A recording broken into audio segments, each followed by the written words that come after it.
Of Fox Sports. We are Baltimore. We are Ohio.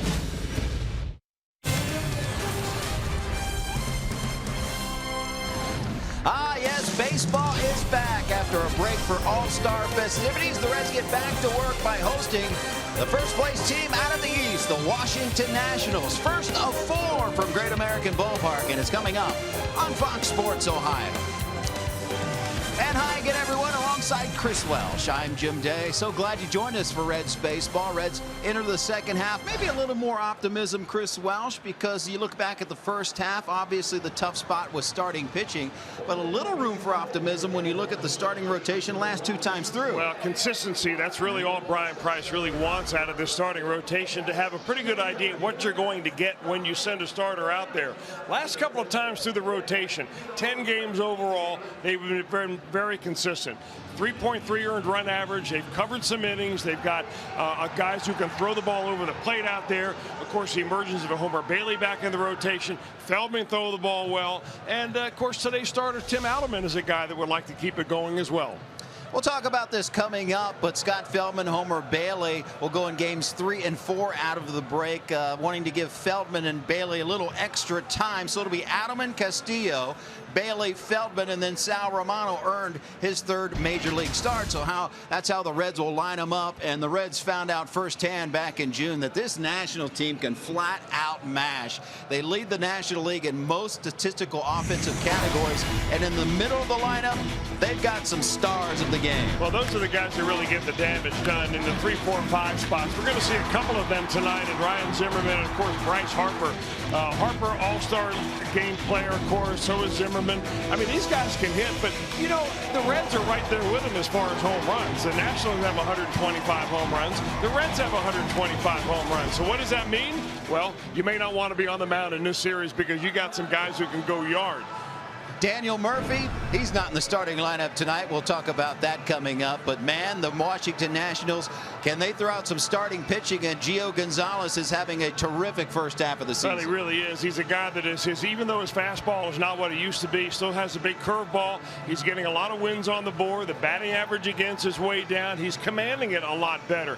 Tough on left-handers, Gonzalez is, and we'll see if he's able to keep his continuation of the consistency he's had against the Reds so far in his career. So far, so good for him.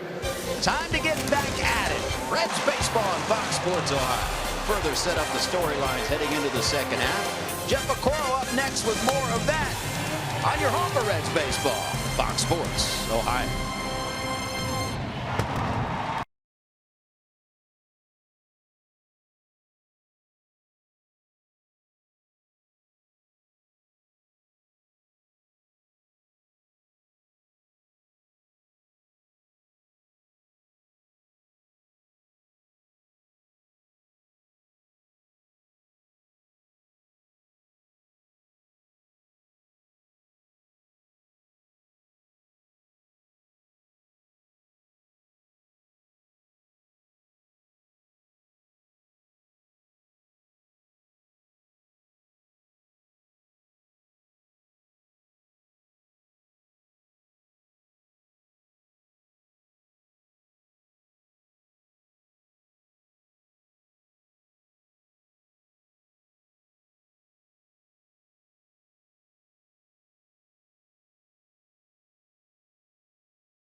Hello, everybody. I'm Local 12 News meteorologist John Gum. Reds ready to start the second half of the season tonight at Great American Ballpark. Nationals in town, and the weather for this one just about picture perfect. Humidity still up, not as bad as yesterday. We'll start the first pitch at around 84 degrees, drop to near 76 by the final out with partly cloudy skies. Enjoy the game right here on Fox Sports Ohio. All right, welcome back in as we get ready to start the second half. It is time now for our Elk and Elk storylines. We have two of them for you. Tonight, we're going to start with Tim Adelman.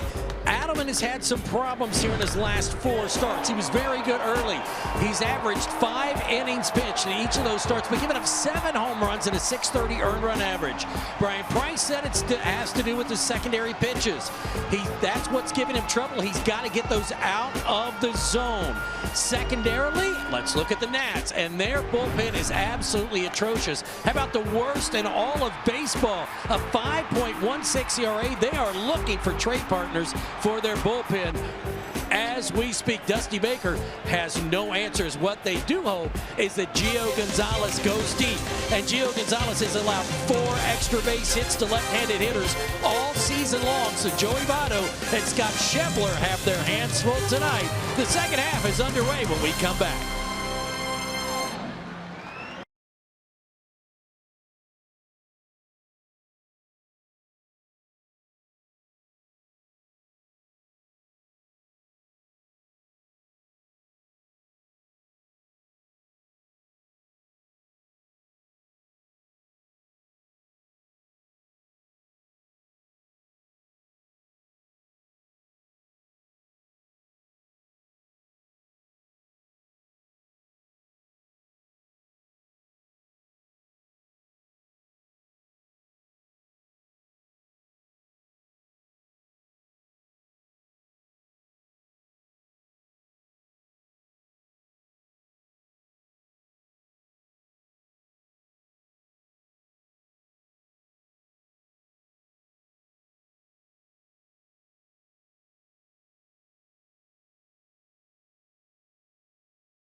Cincinnati Reds baseball on Fox Sports Ohio. It's brought to you by Chevy. Check out their award-winning lineup only at your Tri-State Chevy dealer.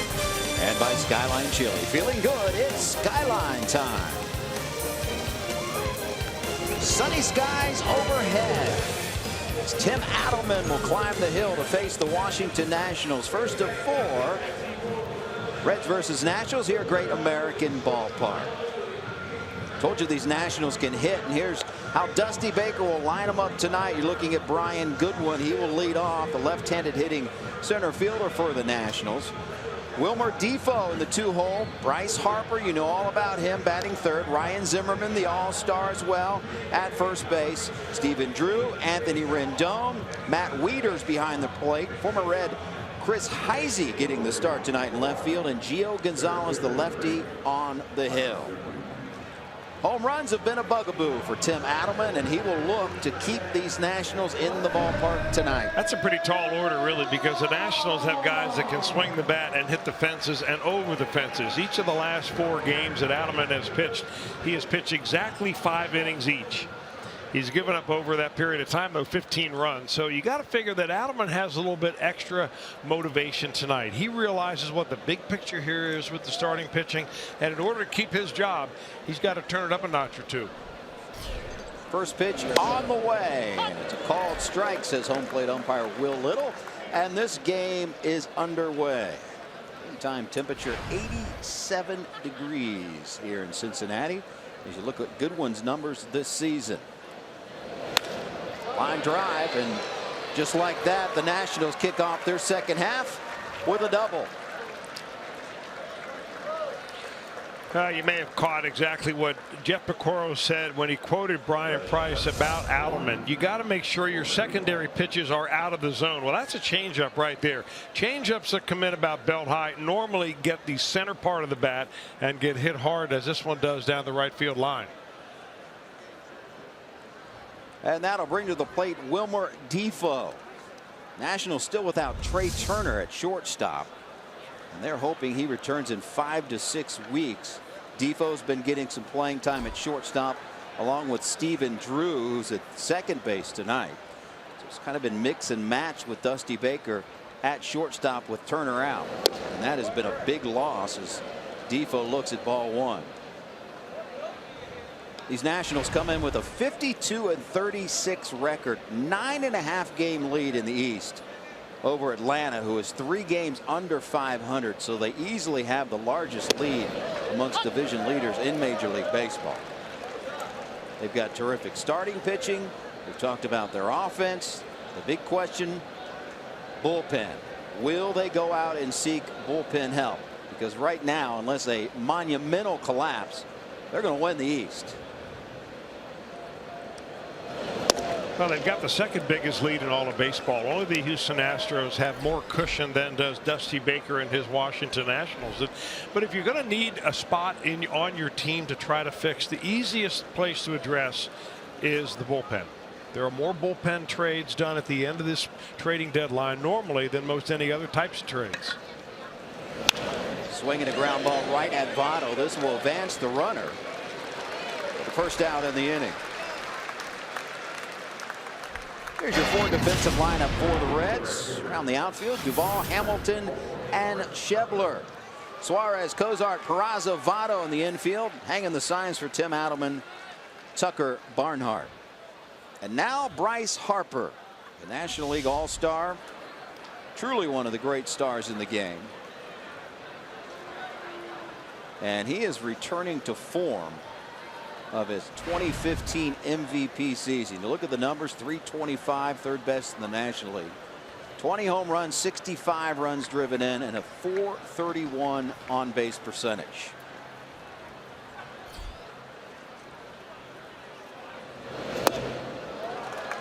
Pulled the string on him at 74.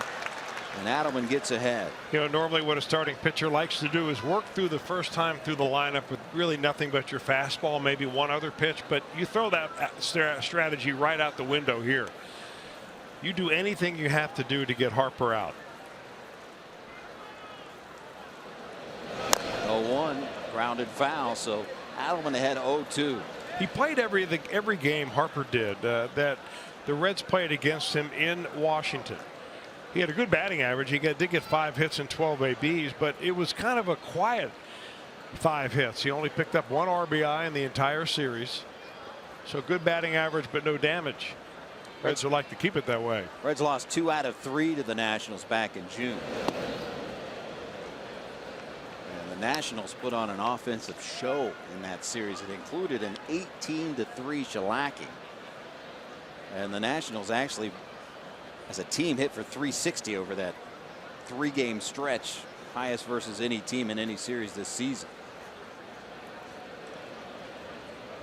1-2 pitch upstairs, 2-2. Yeah, that was the idea after a couple of slow curveballs to try to get Bryce Harper somewhat velocitized, get him used to the slow stuff, then try to sneak a fastball by him upstairs. Let me mark that down. Top of the first mention of velocitized. Nice block by Barnhart, saving a run. It won't be the last. That's good. Well, this is really what you're talking about. This is a good pitch right here. Even though it really didn't tempt Harper very much, you don't want to leave that breaking ball out over the center of the plate.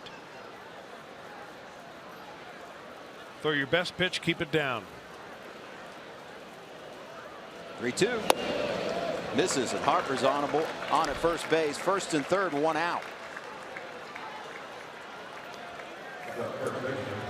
You know, when you first started studying baseball, I found it weird that they would say the best pitchers are the ones that can control their curveball and be able to throw it in the dirt with consistency. But that's what you're talking about. It can be a good pitch. Well, a setup pitch. Yeah, you know what? It is a setup pitch because you want to be able to get the hitter looking for it and then sneak a fastball by him. But I think more important than that is also to be able to change speeds on that breaking ball. Throw a hard one to put him away with and put a slow one up there early in the count. Ryan Zimmerman fouls the first pitch back. Zimmerman, a terrific first half of the season. 330, 19 home runs, 63 RBIs. The Nationals feature the top 3 guys in batting average in the National League coming in. Zimmerman, Harper, and Daniel Murphy, who is not in the starting lineup tonight. Nothing wrong with him, just coming out of the All-Star break.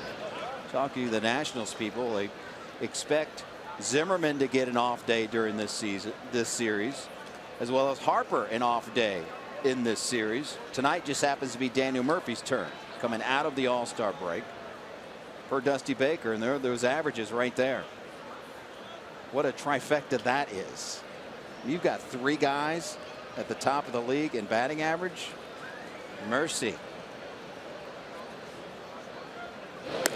I really got to wonder where Zimmerman came from with this batting average this year. He's batting 50 points higher than his career batting average of around 280. So yeah, I mean, you're looking at half a season, but he's been able to sustain that. On base percentage really not all that much higher. He doesn't take a lot of walks. He's up there to swing the bat. Swing and a miss, coming off of an All-Star appearance. In fact, he had an All-Star drought. 8 years was between All-Star appearances. He was 24 years of age in 2009, and many thought that he would make the All-Star team every single year. Had his down years. In fact, last year, Dusty Baker even commented, like, there were people saying, hey, get rid of Ryan Zimmerman, release him. He was going that bad. Well, he had some injuries last year. That was kind of a low point for him. Had a rib injury that kept him out for a while. Had a wrist problem that kept him out. But those appear to be back to normal now, and he's really anchoring this very fine offense. Won the fan vote as your starter at first base is Adelman. Gets him. Big out for Tim Adelman. Well, you're not kidding. When all else fails, resort to number 1. And, you know, even though it reads only 91 miles an hour on the radar gun, he threw 3 fastballs by Zimmerman in this at bat.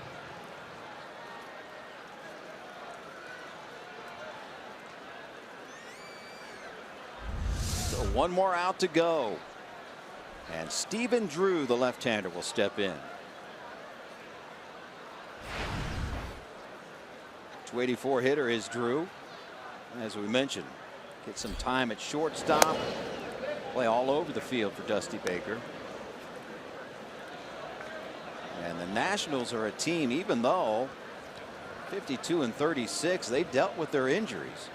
Trey Turner out. They hope to get him back in 5 to 6 weeks. Jason Worth, they were hoping to get back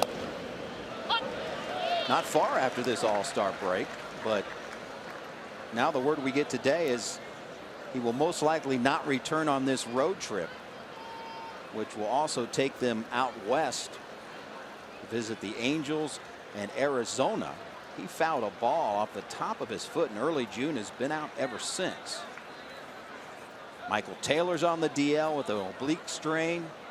He'd been playing a nice center field for them. Adam Eaton, torn ACL. He's likely out for the season. And Coda Glover on the DL. He's been their most reliable bullpen guy, although I'm not sure you can call anyone reliable in the Nationals pen. So they have dealt with their injuries, and if they get these guys back, look out. And here's a big base hit off the bat of Stephen Drew, and the Nationals have a 1-0 lead.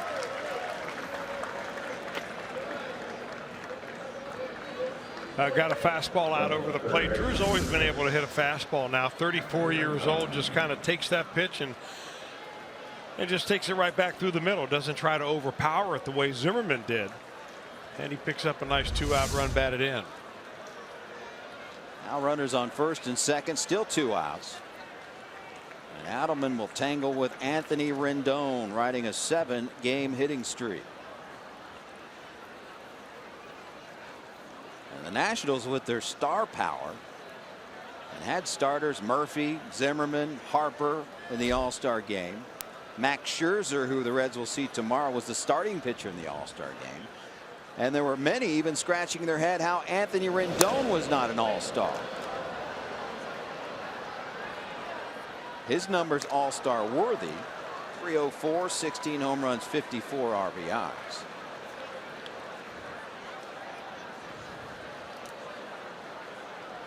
And I know you're a big fan of the WAR stat, Chris Welsh. I am indeed. Rendon's 4.1 WAR ranks ahead of All-Stars Paul Goldschmidt, Joey Votto, Bryce Harper, and Corey Seager, although got snubbed on the All-Star team.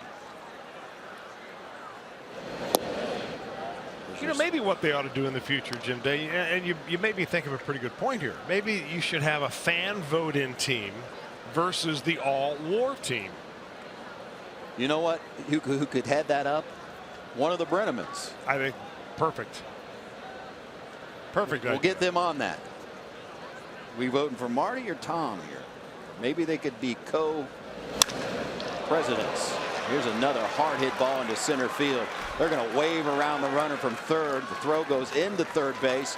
Harper scores, and it's 2-0 Nationals.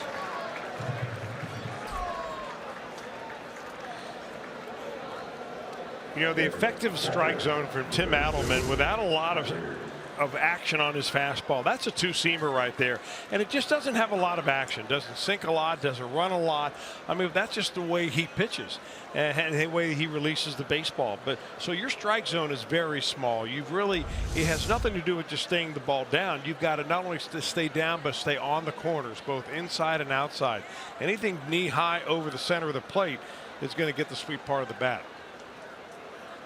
Now the 7th batter of the first inning, catcher Matt Wieters. Still runners on first and second. And the Nationals with an early lead.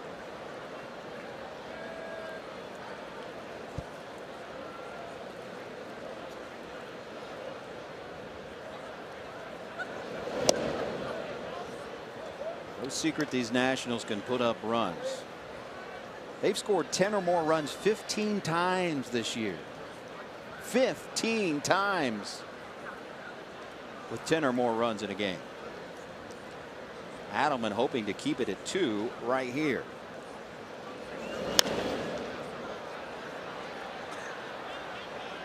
Yeah, that's kind of an interesting stat, Jim, about a team that scores that many runs in 10 or more games. So, but what that does, though, it also skews the stats a little bit. You know, the run differential. You know, so what that you beat a team 15-1? How many games can you win 6-3? That's what we want to find out. And sometimes those numbers can really be very misleading. I mean, this is a team that obviously jumps all over middle relief and bad pitching.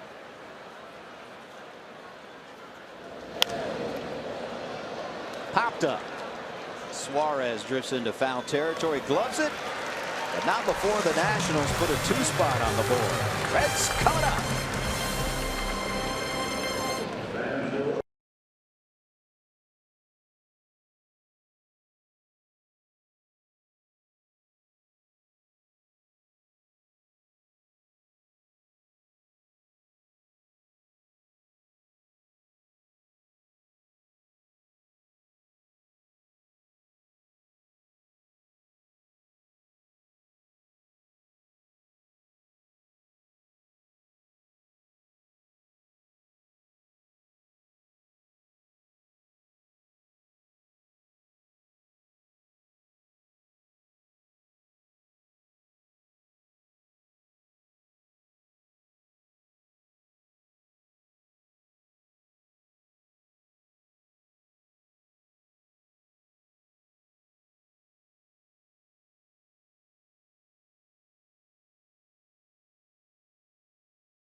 one out of the All-Star break. Down 2-0. And here's how Brian Price will line them up. Billy Hamilton will lead them off. All-Star Zach Cozart batting second. All-Star Joey Votto in the 3 spot. Duvall batting cleanup. Suarez, Schebler, Peraza at second base. And your battery of Barnhart and Adelman. Left-hander Gio Gonzalez on the mound and returning to the form the Nationals haven't seen since 2012. Well, that's when he was an All-Star. He had All-Star years 2 years in a row, 2011, 2012, and he's throwing the ball exceptionally well this year, despite the fact that his fastball velocity has lost a couple of miles per hour, over the last couple of years. He's always been a big curveball pitcher, has enough fastball to get by, big whippy arm action, pretty good lefty. And he has been very effective in his career versus the Reds. Records at 3-2, but a sub-3 ERA. 8 career starts. 2.98 ERA versus the Reds in his career. So Chinning Hamilton batting from the right side against the lefty Gonzalez. The count is 1-2.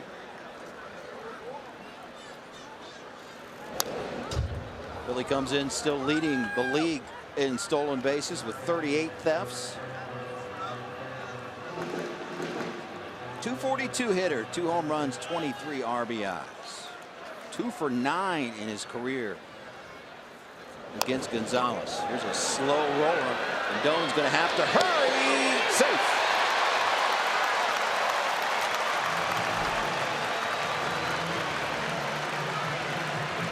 Any slow roller, any chopper, you better hurry. The mantra of most hitters is, I want to get up there and I want to hit the ball hard. But Billy Hamilton, maybe not so. I mean, the softer he hits it, the more the pressure is on the defense.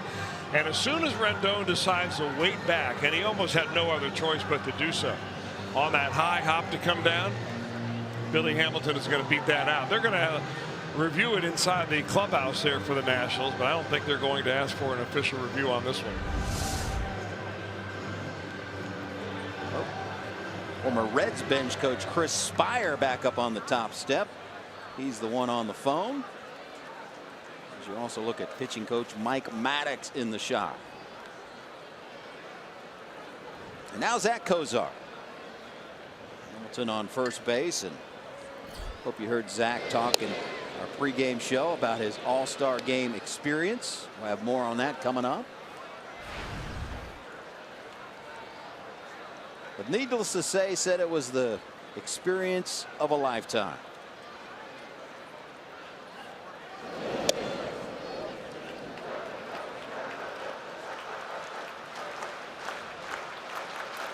Cozart's had his troubles against Gonzalez, just 2 for 17 in his career, 118 hitter versus this lefty.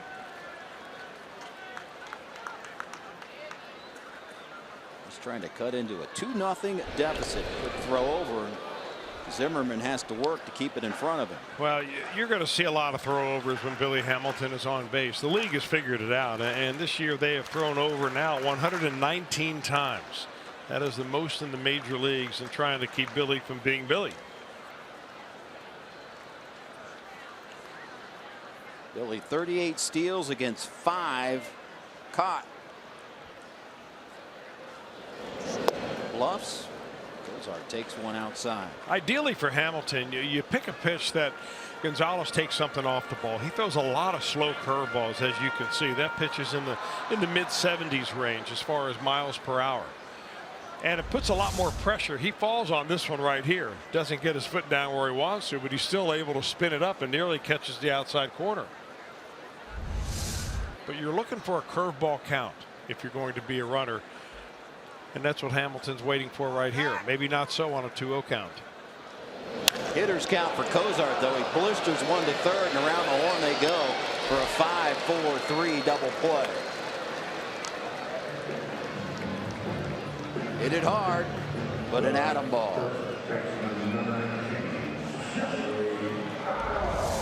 Well, you get a fastball on a 2-0 count, you want to wheel that lumber, and Cozart does it, but right at the third baseman.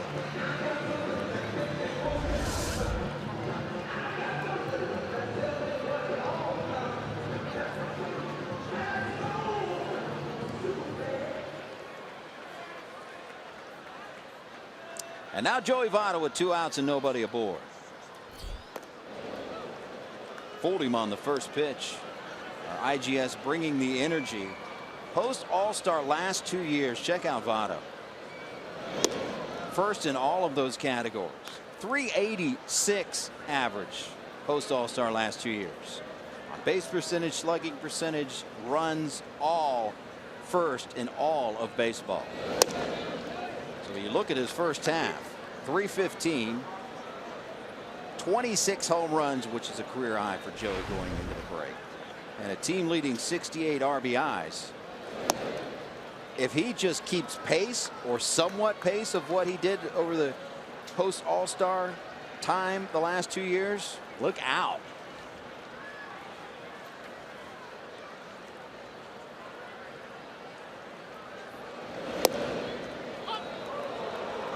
Didn't like the call from Will Little.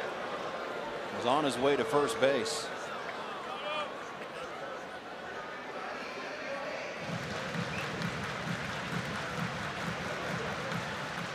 Will Little behind the plate tonight. Crew chief Jeff Kellogg at first, Tim Timmons at second, James Hoy at third base. Inside, and this time Joey will stroll to first base with a 2-out walk.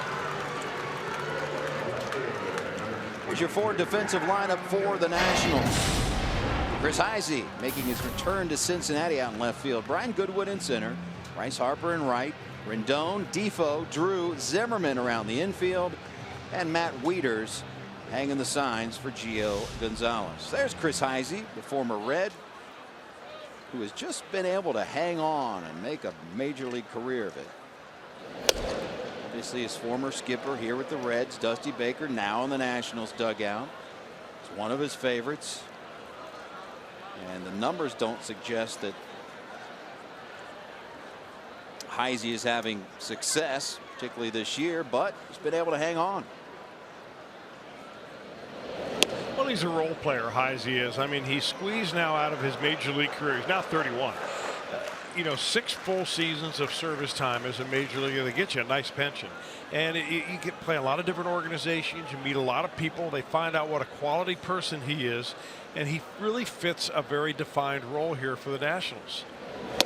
Play solid defense, be able to come off the bench and hit a fastball, and keep your head in the game and know what you're doing out there. And so many times when you have a contending team like the Nationals, a veteran manager like Dusty Baker would much rather have a guy like Heisey, who you know what his ceiling is, rather than some young kid coming up out of the minor leagues who, you know, may lose a ball game for you by doing something dumb on the field. Here's a ground ball hit to the shortstop. He'll go the short way. And the Reds strand a runner through one. A great American ballpark.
Nationals lead the Reds 2-0. Jim and Chris, one thing the Reds did this year, Brian Price said, we're going to give these guys 4 days off, Monday, Tuesday, Wednesday, and Thursday. Now, usually teams have to be back yesterday, and they have a little bit of a practice just to get the cobwebs out. Brian Price gave them that extra day. So today they came in early, and at 1 o'clock today they had just a little run through. They got out on the field, they hit a little bit, they took infield, they took some outfield, and then they went back inside, they ate, then they did their regular regime. And Adam Duvall said it was all the difference in the world to get that extra day off.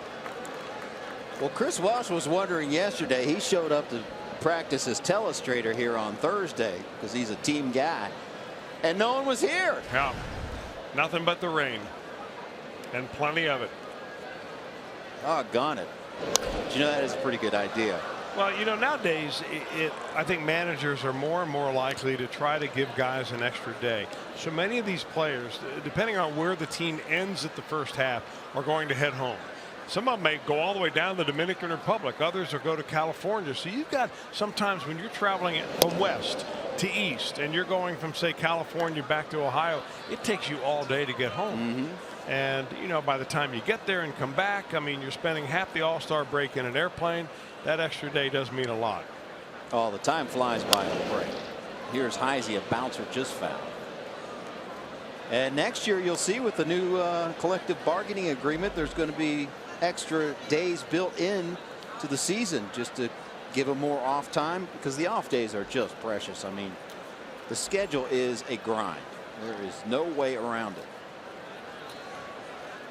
The aforementioned Chris Heisey taking his first at bat, and you mentioned, you know, getting 6 years of major league service time is pretty good for a guy that was drafted in the 17th round by the Reds back in 2006. He one time was one of the Reds emergency catchers. He came up as a shortstop, played for a very tiny college team in Pennsylvania, where he still makes his offseason home.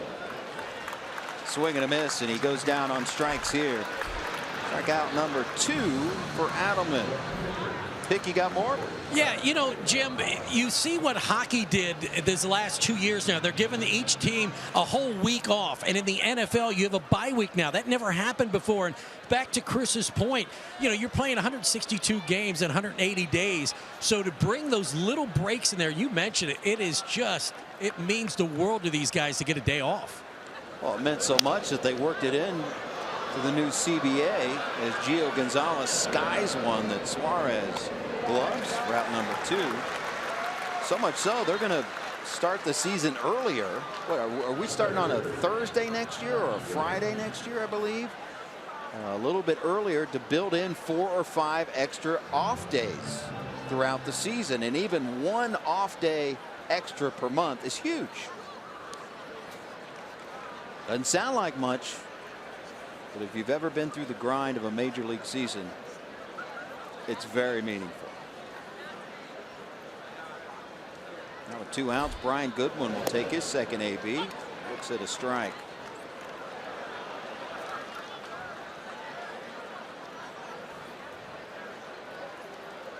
You don't see that very often. Barnhart overthrew the throw back to Adelman, making his pitcher work out there. You know, sometimes that could be the beginning of the yips. We hope not.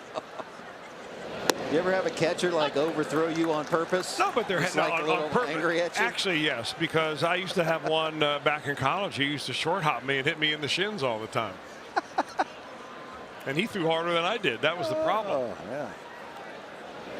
Love it. Little gamesmanship.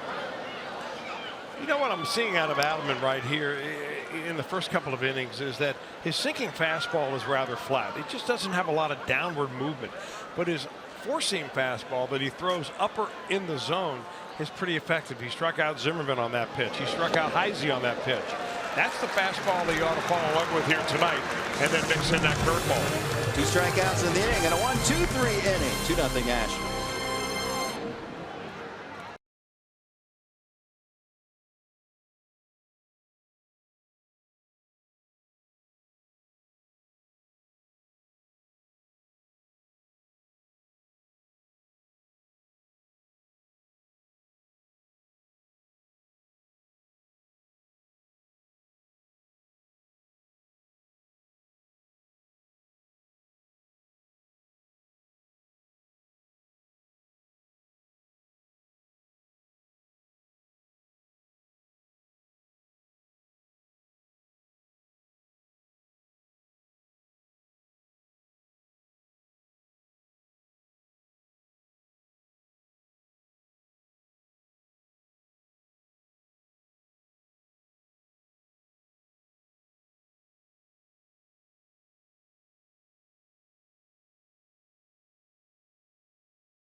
sign during tonight's game. Diana Bonner from Florence, Kentucky will win this beautiful new Tundra on display here at Great American Ballpark. Register for your chance to win at an upcoming game by seeing your Cincinnati and Northern Kentucky Toyota dealers. Gio Gonzalez will get Suarez, Schebler, and Peraza here in the home half of the second. Alongside Chris Welsh, I'm Jim Day. Thanks for joining us here on this Friday night. So after Adelman gives up 2 in the first, he rallies for a 1-2-3 second. Reds hoping to dent the scoreboard against Gonzalez. Gonzalez 6 foot 207, now 31 years of age. He's in his 6th National League season now with the Nationals. As Chris mentioned, a 2-time All-Star. And he has 7 straight 10-win seasons. Been getting a lot of run support as of all of these Nationals pitchers as Suarez goes down looking. Well, Suarez thought that pitch was high, and I'm wondering if he doesn't have a pretty good argument right there. Remember that the top of the strike zone is your belt buckle, the halfway point between your belt buckle and the top of your shoulders when you swing. And there was no way that that ball is anywhere close to being a strike, and Suarez gets the short end of it right there. You see the very end of that play when Matt Wieters tries to bring that ball down for the eyesight of the home plate umpire Will Little. Well, it worked that time. But that's really what I had, the problem that I have with this whole framing stat, is that an umpire makes a bad call and the catcher gets a good credit. There is literally a stat for everything. Schebler grounds one. That's Rendon in the shift. Schebler can run now. Second time that Rendon has had his pocket picked by Speedy going down the first baseline. First time was a high hopper by Billy Hamilton. Nothing he could do about that.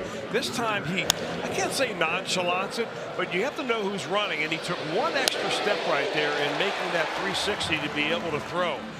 And even though he put something on the ball, Schebler, who always runs hard down the line, gets the infield hit variety. Nice going. Deep into the scouting report a guy like Rendon would go. The Schebler's still making his mark on the game, and obviously if you read the scouting report, the guy can run. You know, infielders have like an internal clock in their head as to how long it takes. There goes Schebler. Throw down into center field, but backing up nicely is Brian Goodwin, so Schebler will stay right there. Stolen base number 4 on the season for Schebler. You know, I like that on the first pitch that he throws to Peraza, because even though it's a fastball, what Gonzalez does a lot is throw a lot of first pitch curveballs. So you're looking for an off-speed pitch to go on, and that is a good time to do it. Very first pitch of the at-bat. Reds would love to see Jose Peraza start driving the ball more. And a good time to do it right here. Grounder to Rendon, who's been busy.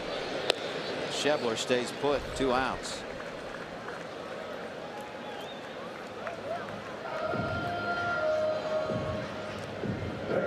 And now Tucker Barnhart. Switch hitter will hit from the right-hand side.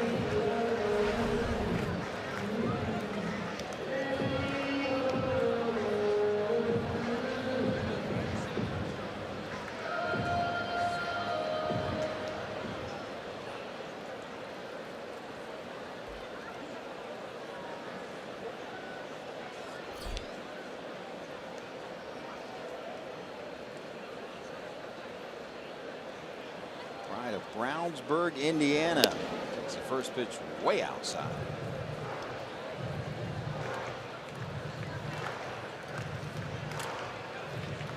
Barnhart just a 171 hitter from the right hand side, although way fewer at bats. Only 35 at bats from the right hand side. Does most of his work against right-handed pitchers.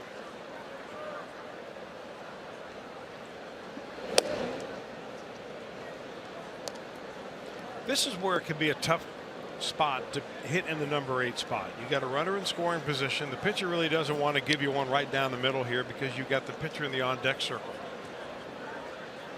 So this is where you have to be very patient if you're Tucker Barnhart.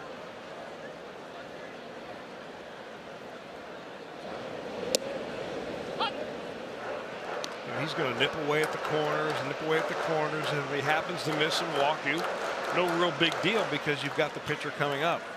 Hitting 8th in the National League is truly an art form. It is not easy to do.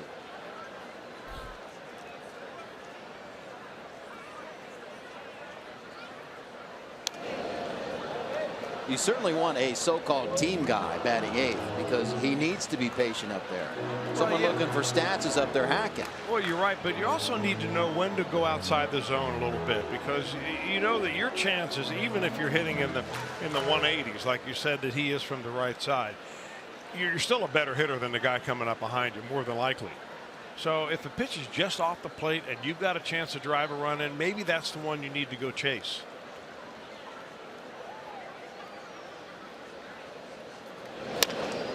And here's a grounder up the middle, fielded by the shortstop for out number 3. Second straight inning, the Reds strand a runner, trail 2-0 on Fox Sports Ohio.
Limited baseball break brought to you by T-Mobile. Trade to the Cubs and the White Sox. Jose Quintana. The Cubs hope jumpstarts their second half. The starter going to the Cubs. The White Sox receive 4 prospects, including Eloy Jimenez, a very highly rated prospect. Boston DFAs, that's right, designates for assignment Pablo Sandoval. He is still owed $50 million by the team. And some horrible news for the New York Yankees. Michael Pineda has got a partial torn UCL. He is out for the rest of the season. He is going to seek a second opinion. The Yankees would like him to get Tommy John and get it done now. But, boy, that is a big blow for the Yankees rotation, guys. Question about that, and wow. A couple of those stories just jump out at you. Oh, you're not kidding. I mean, the amount of money the Red Sox are willing to eat for Pablo Sandoval. You know, $50 million, as Jeff Pecoro said, is the largest amount of cut-you-loose money that a major league team has ever had to pay a player to go away. Now, they've come close in the past with some trades. You know, where you trade a guy and I'm going to pay $38 million of your salary. You know, Carl Crawford, Jose Reyes, those guys are in that category there. That is not on the mind of Tim Adelman, though. Trying to keep runners off the base paths is on his mind. He gives up a base hit to the number 2 hitter, Wilmer Defoe, who just takes it the other way. Well, that's now a 7-game hitting streak for Defoe. And now Bryce Harper walked and scored back in the first.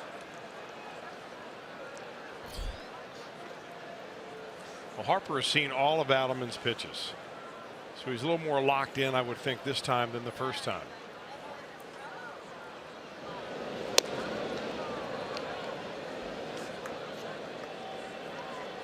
That's the two-seamer Adelman throws. More run side to side than sink where it changes planes.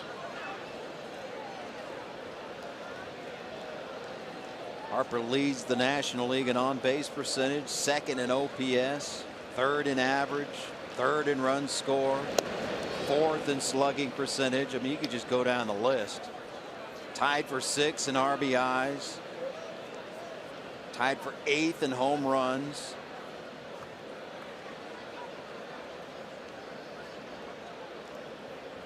What a bounce back year, if you want to call it that. Won the 2015 MVP. And last year still had his first career 2020 season.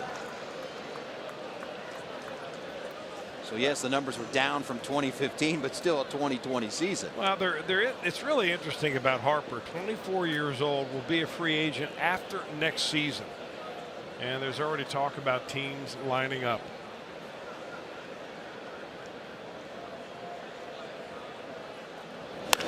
Look out. 4-0 Nationals. Home run number 21.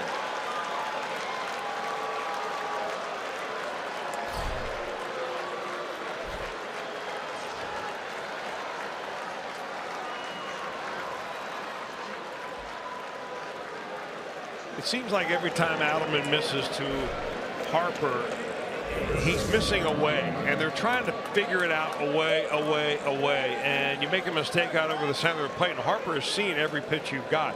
At some point, you've got to come in under the elbows a couple of times just to try to get him off the dish a little bit. You're not going to intimidate Bryce Harper, but you may get him pull off the ball maybe 3/4 of an inch.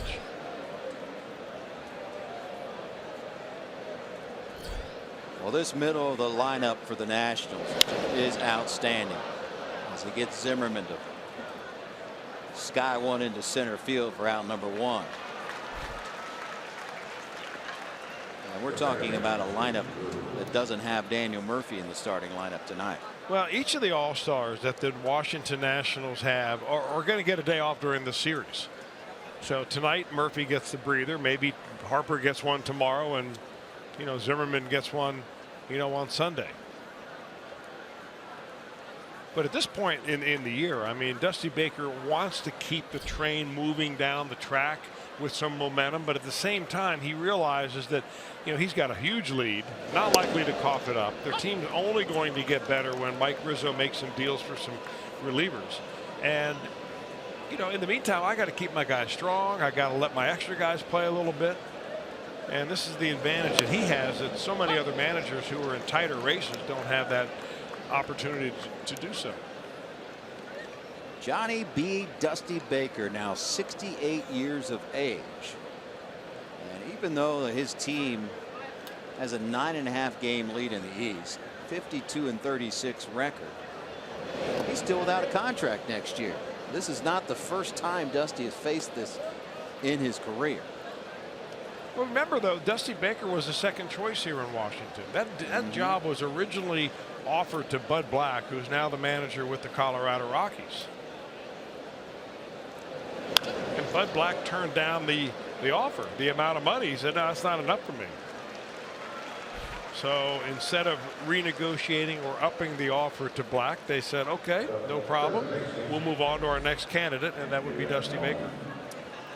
Well, you know how DC is. It's one of those media markets. A lot of writers there in the press box. A lot of extra stories on the Nationals, and they're wondering: is it his age, 68, contract extension? Is it the fact that he doesn't want to let his team to a postseason series victory since it goes back to 2003?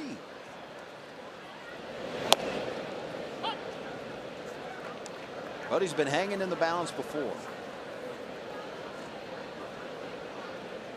We're talking about former manager of the year a few times. More than 1,500 wins. let's not forget Dusty Baker as a player. Also had 1,500 or more hits. Joining only Lou Piniella, Joe Torre, and Fred Clark. With 1,500 or more wins as a manager and 1,500 or more hits as a player. Quite the class. Two of those with Reds ties, obviously. Dusty and Sweet Lou. Just a reminder, if you enjoy a cold one, look forward to Miller Time. Later in today's game, Miller Time moment brought to you by Miller Lite. Counts 0-2 to Anthony Rendon. Here's another hard hit ball into right center field. This will reach the wall. Rendon into second base easily with his 22nd double of the season. So right now, Tim Adelman not fooling anyone.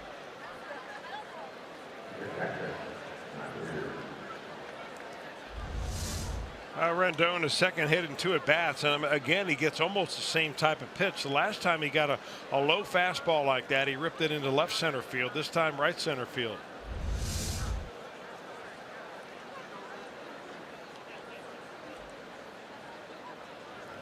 Now with 2 outs, it's catcher Matt Wieters.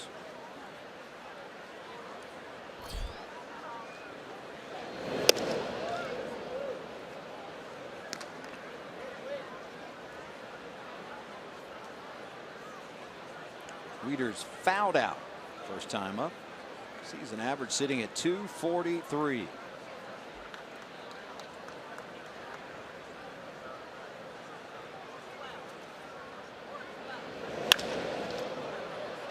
This one drifts foul. Another hard hit ball though.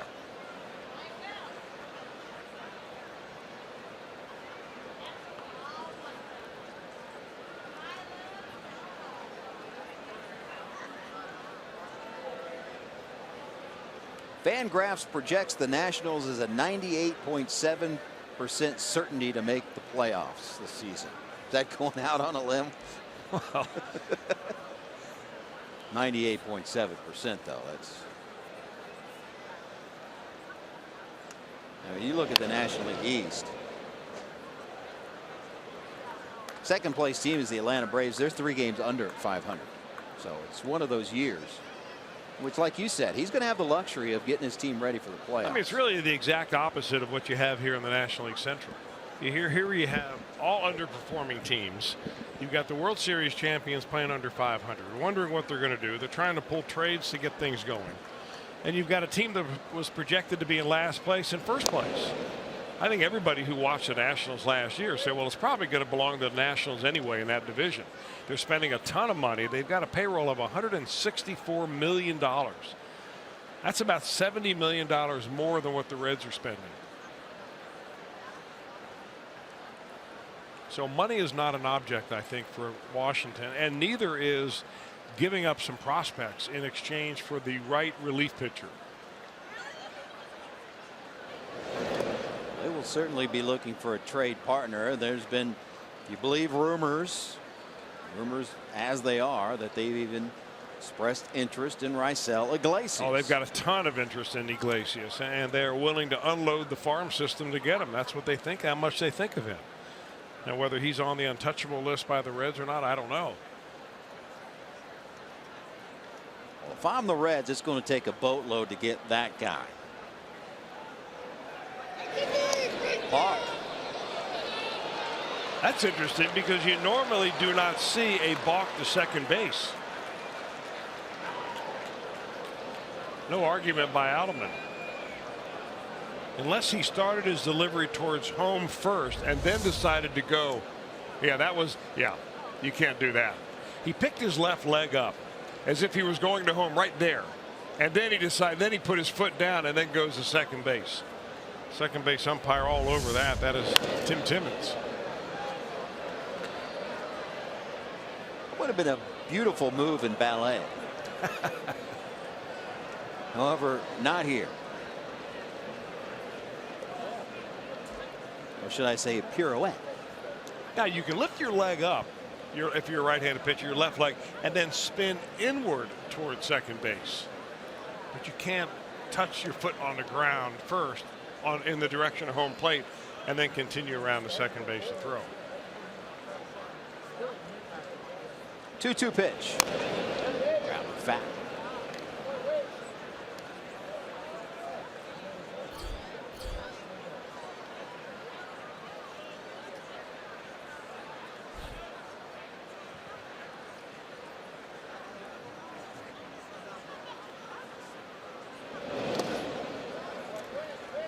Barnhart saves another run.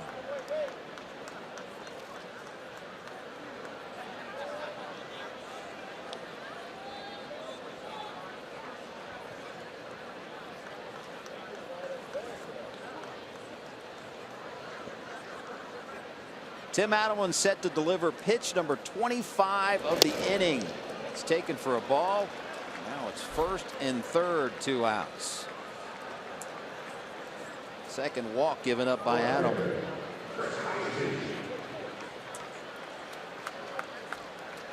Brian Price will get on the horn, and we see some scurrying around in the Reds bullpen. Yeah, and you're wondering really how much pressure I think Tim Adelman might be putting on himself right here. He realizes that he needs to step up his performance and keep in the rotation. That you've got young guys down in the minor leagues that the Reds are anxious to take a look at. And he's at 29 years old, is probably not part of that rebuilding process.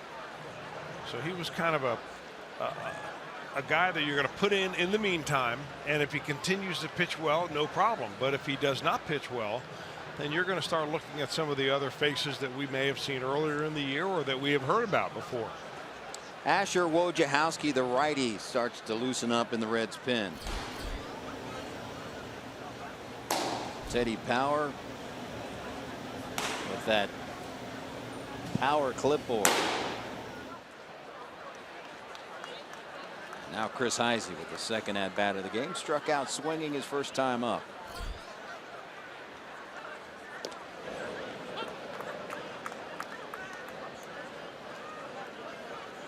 Seen the Reds offense come off the mat many times. They could score runs with the best of them. So 4-0 with a lot of baseball to play. There's no deficit they can't overcome, but Adelman needs to keep it right there.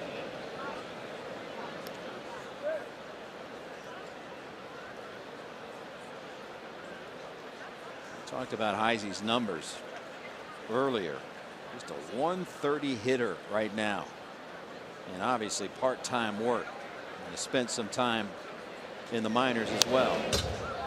Now, one thing Chris Heisey's always been able to do is hit a high fastball.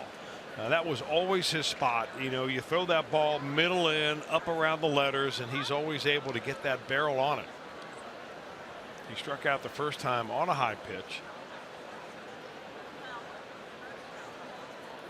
Adelman going to try here with a curveball.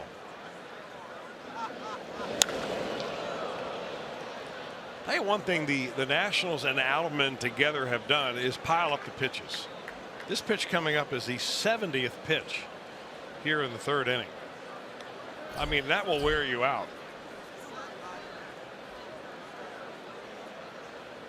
That second inning, the batters 8, 9, and 1 came to the plate. Yet another block by Barnhart. Yeah, and right now you can see that Adelman just doesn't have the confidence in his breaking stuff to really come right after him with it. He's just trying to nibble on the outside part of the plate. Didn't want to make a mistake after Heisey just hit a foul ball off a breaking ball really hard. Hey, I'm not throwing it into this time. So there's not a lot of conviction behind his pitches right now. 2-2 pitch into center field. Easy play for Hamilton.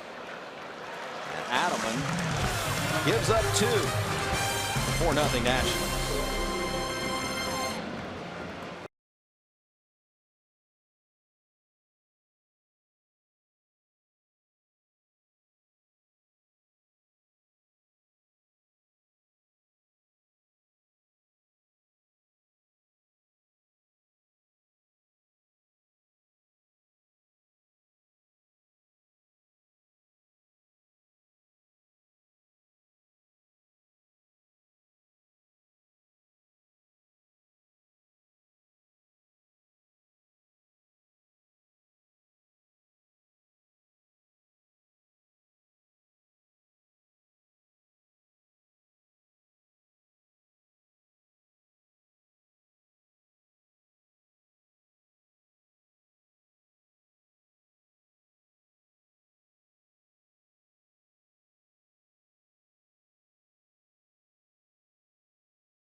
For live Reds baseball, stay connected with a fully customizable experience. Get Reds home screen icons and app features, as well as game day, live game video highlights featuring Chris Welsh, radio broadcast, StatCast news, and more. Download MLB.com at bat today. While we have a moment, we'd like to wish a happy birthday to Imogene Emmert of Columbus, Indiana, who celebrated number 89 yesterday. Happy belated birthday, Imogene Emmert. We hope you had a good one. We hope you're enjoying today as well.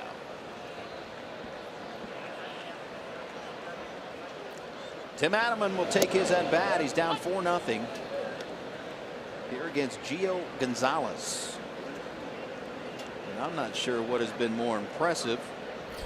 Gonzalez's first 2 innings of work,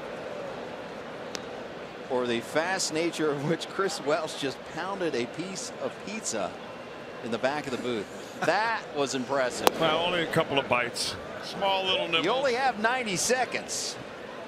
I think that's what the breaks are. That's what they are. You learn to eat fast. I mean, that was impressive. And sleep fast. You know, you guys are always making fun of me eating, and whenever I have the opportunity, I have to slip those in there.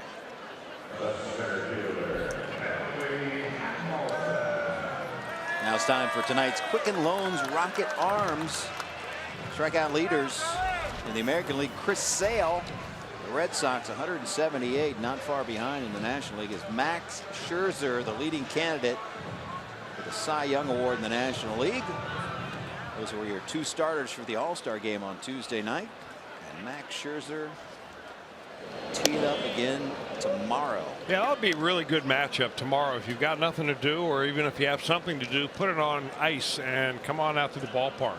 7:10 game here, Great American Ballpark. Scherzer versus Luis Castillo. 2 outs. A couple of hard throwing right-handers. Scherzer routinely throws the ball in the upper 90s, and of course Luis Castillo, the young flamethrower the Reds have just brought up out of AA, 3 or 4 starts ago, gets it up there around 100 miles an hour. So Scherzer, one of the premier pitchers in all of baseball. He is ranked now 1 or 1A with Clayton Kershaw, and Castillo still making his way through the league for the very first time. In very quick fashion, Castillo has suddenly become, you know, when he takes his turn every 5th day, you're like, you know what? I'm excited to watch this kid pitch. Yeah, your expectations are growing every time out. Kozar, left field, and caught on the warning track by Heisey. 3 up, 3 down. We head to the 4th. Nationals 4-0.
Business Network gets down and dirty as it features the Camping World Truck Series at Eldora. It's the season's only dirt track race, and it's only on Fox Business Network. To see it in person, get your tickets today at EldoraSpeedway.com. I believe Eldora is still owned by Tony Stewart, pride of Columbus, Indiana. If not, I will be quickly corrected on social media. Eldora, one of the famed dirt tracks in all the land. And I know you'll be dialed in, Chris Welsh. Well, it's right up the road here in Rossburg, Ohio, right? Yep. Just about 85, 90 miles from here. Rossburg. Gonzalez goes down swinging. Fourth strikeout for Adelman. Now on the top of the order, Brian Goodwin.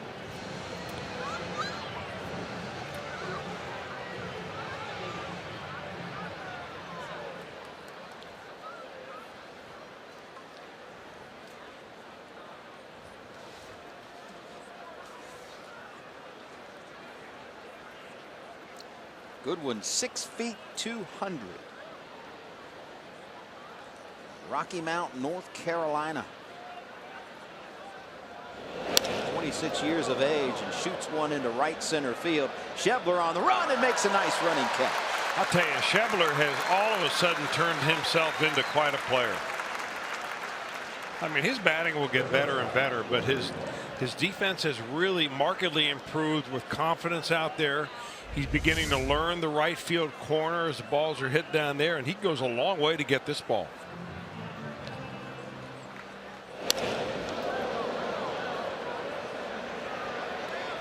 Big league play.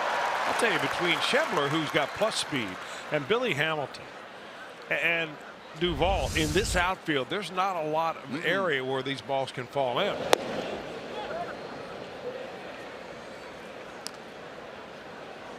Number one improvement Schebler's made, even though he will never be considered, I'm sure, to have a plus arm.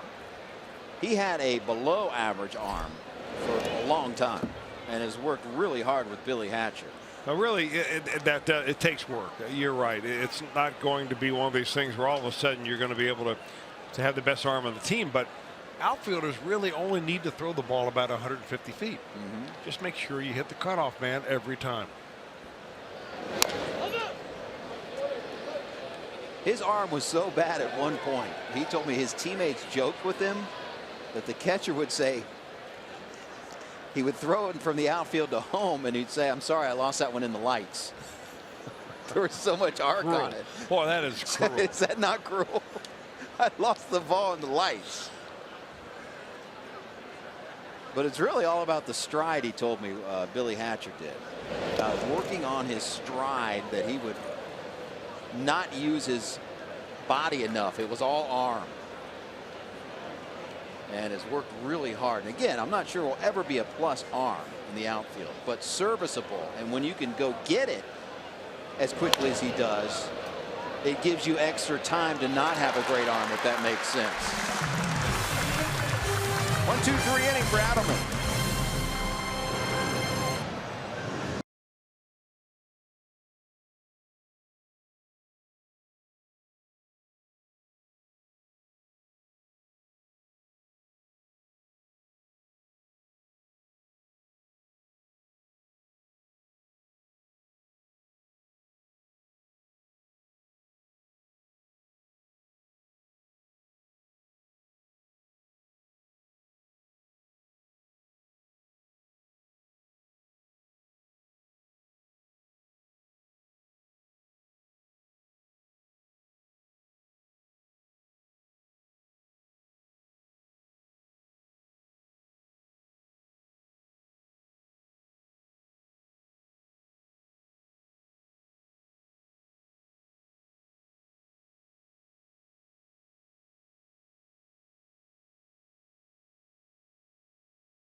Ohio is brought to you by Cincinnati Children's, changing the outcome together. And by your local Ford dealer. Ford, go Ford. Great American Ballpark. And we just had the debut of Redzilla. Screen left is Phil Castellini, the Red COO, and this is his new toy. You want to talk about rapid fire things into the stands. Redzilla. Look at him riding shotgun, having a heck of a time. I think I'll probably later on tonight see that rolling down Columbia Parkway. It's the biggest, baddest souvenir launcher in the world. It was shooting off those foam baseballs, and I want to tell you, rapid fire in those bad boys. Making its debut tonight, Redzilla.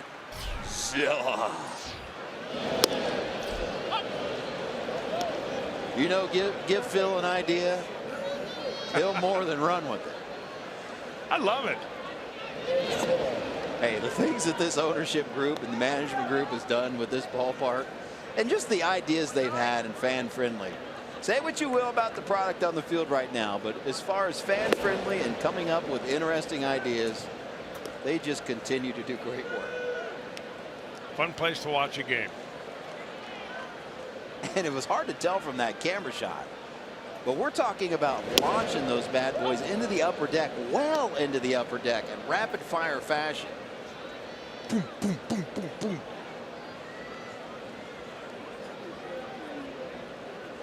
Redzilla. Another reason to come to GABP. None better reason, though, than the guy in the box, Joey Votto. Well, curveball after curveball after curveball. In this matchup right here with Gonzalez and Votto. What Gonzalez likes to do when he gets a couple of strikes on a hitter, even left-handers, is throw that four-seam fastball up a little bit. Has not done that to Votto.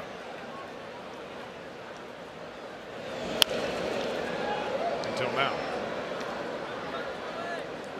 Votto with 29 home runs all of last season. 26 entering the All-Star break, tied for the National League lead, and done well against Gonzalez in his career. As you look at the numbers, one of the few Reds to have success against Gonzalez. This one down the left field line, foul ball.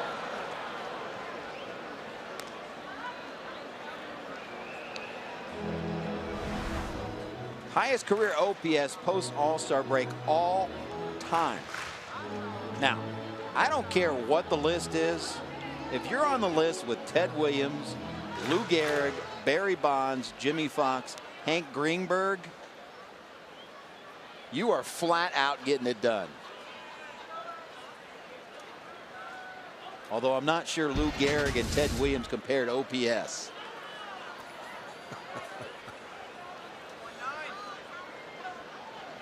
That was a little after their time. Nonetheless, Gonzalez stabs at it and makes a nice play.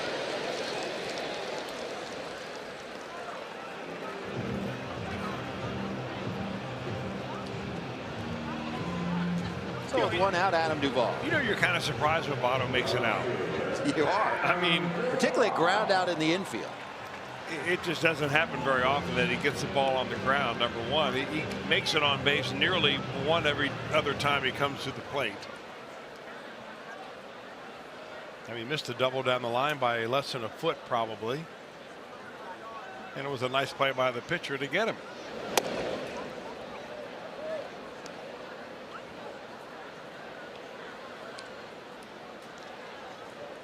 Adam Duvall, season average sitting at 277 after a fielder's choice ground out in the first. And a long one to left. And off the wall. Duvall on his way to second base. Got to hurry. In there for a double. Team leading 28th two-bagger of the season.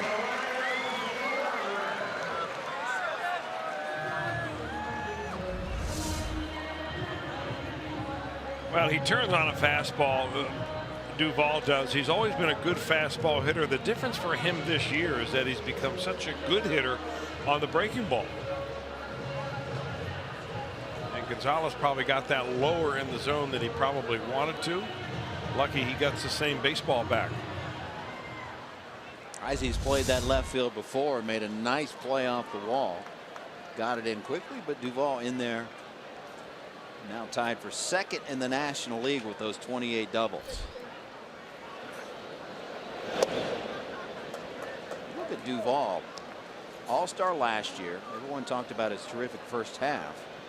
I'm not sure overall his first half this year wasn't equally as good or better. I think you can make an argument that he should have been an all-star even more so this year than last year. Yeah. The difference is that he had two teammates that had exceptional first halves as well. And the difference was last year, was he not the lone representative on the Reds? Yeah. So well, they had to have a representative. Jay Bruce eventually was chosen, but when it came out originally, he was the first one chosen. Yeah. Yes.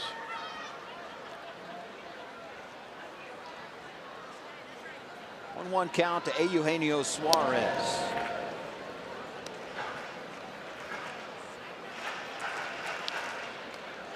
I'm looking for good things out of Suarez here in the second half. I think he got worn down towards the end of the first half there. He was playing a lot. You know, it gets tiring to play every day. You're facing tough big league pitching on a daily basis. He began to chase some pitches out of the zone and got away from some of the fundamentals that made him so good. And he got the short straw the first time up when he was rung up on a pitch out of the zone for strike 3. There's one thing coming out of spring training that he was preaching when we interviewed him. I need to put the ball and play more, and I need to stop swinging at balls out of the zone. And I think you're right. On the latter stages of that first half, started chasing some balls. Well, he's liable to get a pitch to hit right here. 3-1 pitch. Took a hack.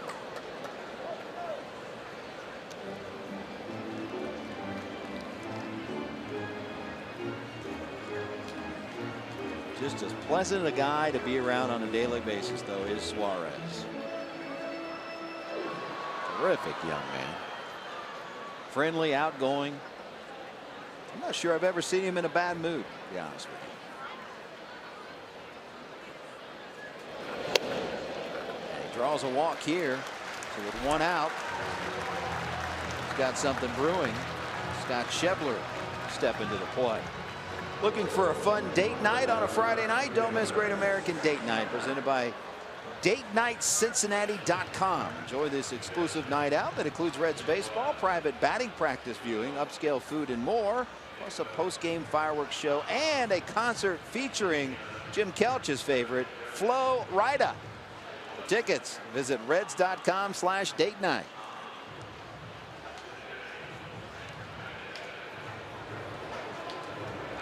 You're not letting anybody slip by tonight, are you, Jim? No, you got all weekend. So if you got some paybacks, you know, you don't have to dole them all out here on Friday night. I've always said never make fun of a man that will eventually have an open mic for 3 hours.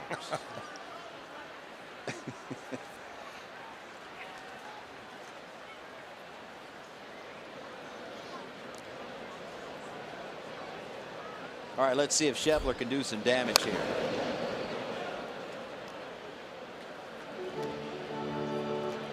Talked about it a lot this season, how Schebler, a left-handed batter, very effective against left-handed pitchers. 337 average versus left-handers this year. 5 home runs and 83 at-bats versus the Southpaws. Lefty versus lefty matchup here. The Reds need to get on the board.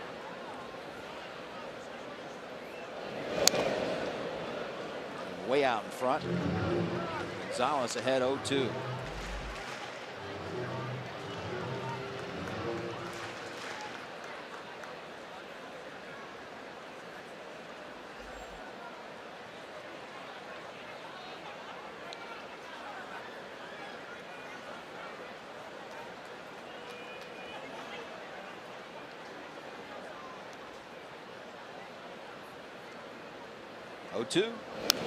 Fouled straight back. That's what they try to do with Schebler, as they climb the ladder a little bit. Earlier in the year, he was very aggressive chasing that pitch up and out of the zone. A lot of strikeouts came there and easy pop-ups, but he's been a little bit more patient, I think, in making the pitcher get the ball down a little bit.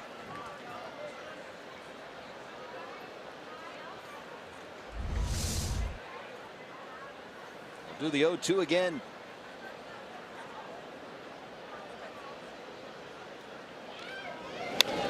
Rip, but foul. I like to see the list really of those left-handed hitters that hit that well against left-handed pitching.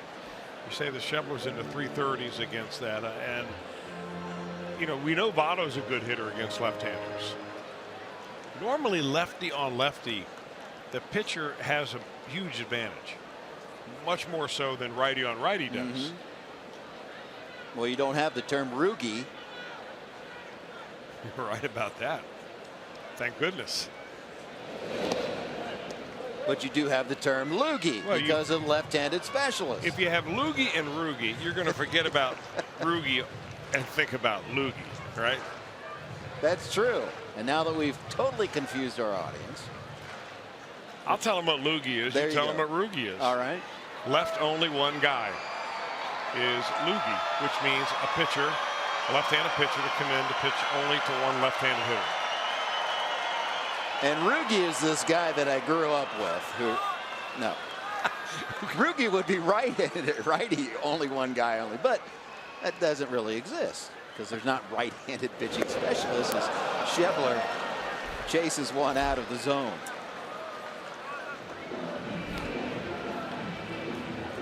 Gonzalez has got one heck of a curveball. We've talked about it really all night long. He can change speeds on it. He changes planes on it. That one is 75 miles an hour. And it just looks like a strike coming out of your hand. But by the time it gets to the plate, look where it is.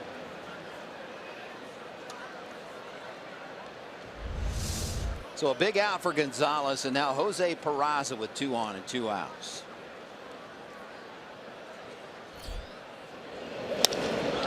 Into center field, diving and making a nice catch is Brian Goodwin. Saved at least a run. Robs Peraza and maintains the Nationals 4-0 lead.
Around all those, you know, these are the guys that coming up through my career I've always thought as the best players in the game, and to be recognized and be on the same field with them at the same time, you know, it's pretty cool, you know, and getting to do it with Jovo was that much better, and Steve-O too. Steve-O was out there, so it was just a once-in-a-lifetime experience for me. Yeah, Zach went on to say it was just the experience of a lifetime for him, and then to get the first base hit and that second at bat was huge for him as well. And we'll talk more about that, Jim and Chris, about how he got that ball and who helped him get that ball. That was the amazing story in all. Yeah, really good story coming up. And I believe that was the first Reds hit in All-Star games since 2010. So Cozart coming through in a clean single. And that broadcast on Fox was a little interesting as well. Boy, did they have some access. Guys mic'd up in the outfield, including the guy in the box right here, Bryce Harper. Yeah, I thought that was very interesting. I think going forward, Fox is talking about now, taking that to the next level, which actually would be putting cameras, body cameras on players. Ooh. Not sure we'll ever see it in a regular season game. Harper bidding for a second straight home run, and you can count it. This one way out of here. Back-to-back home runs and back-to-back at-bats for Bryce Harper, and it's 5-0 Nationals. Well, he looks so comfortable at the plate. I mean, the way he swung at the very first pitch and fouled it off. I mean, he took a big swing. He's seeing the ball well. Adelman has not thrown a ball on the inner part of the plate yet to him. And you just can't keep trying to tickle that outside corner and then make a mistake right down the middle and expect to get a good result. That one, as they say, right down Broadway.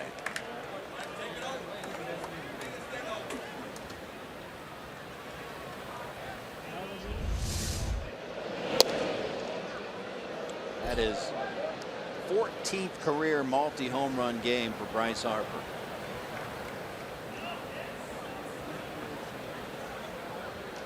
And the second this month.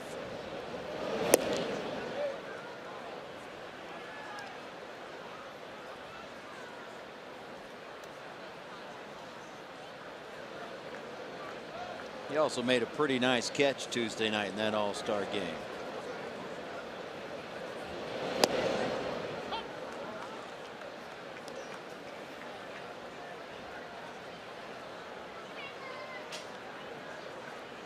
Saw Asher Wojciechowski warming up earlier for the Reds. Now it's righty Ariel Hernandez.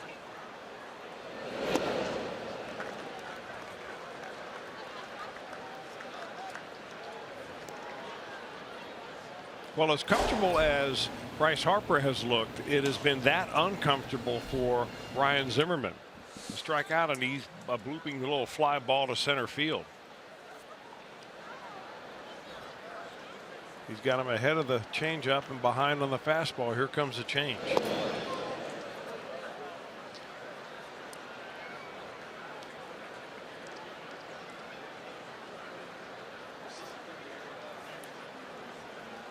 So the Nationals put a 2 spot on the board in the first, 2 in the third, and now 1 here in the 5th.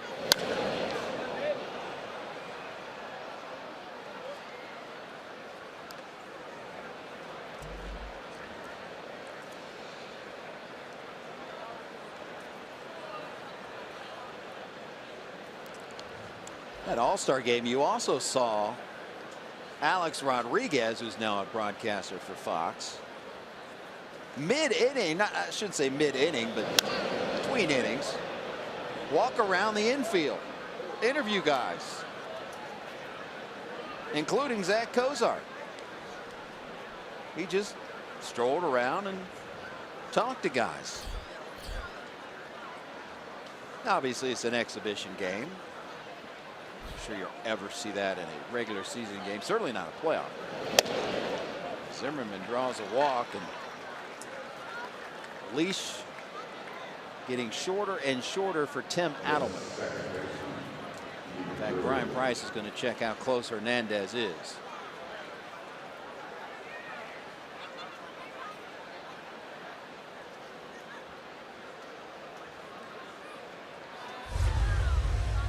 Third walk given up by Adelman.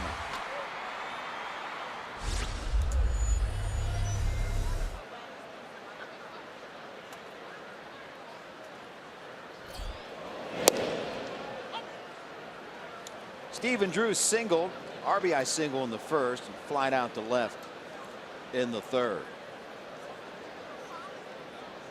Season average sitting at .289.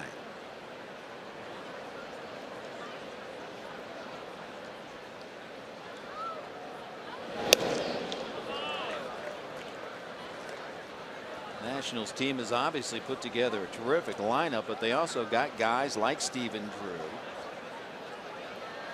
Adam Lind, Ryan Rayburn, veteran players. that you can go to. Terrific rotation. And a great 3, 4, 5 hitters in the middle of the lineup. Yeah. And that pretty much sums it right up right now for Dusty Baker. Mike Rizzo, the general manager, has done a nice job here, but they've spent a lot of money. But they have made it clear that they are not happy only getting to the playoffs, that they want to win the whole ball.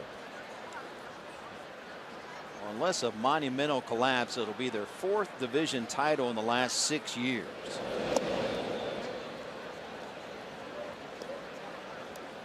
And they're doing this with the worst bullpen in all the major leagues. The worst.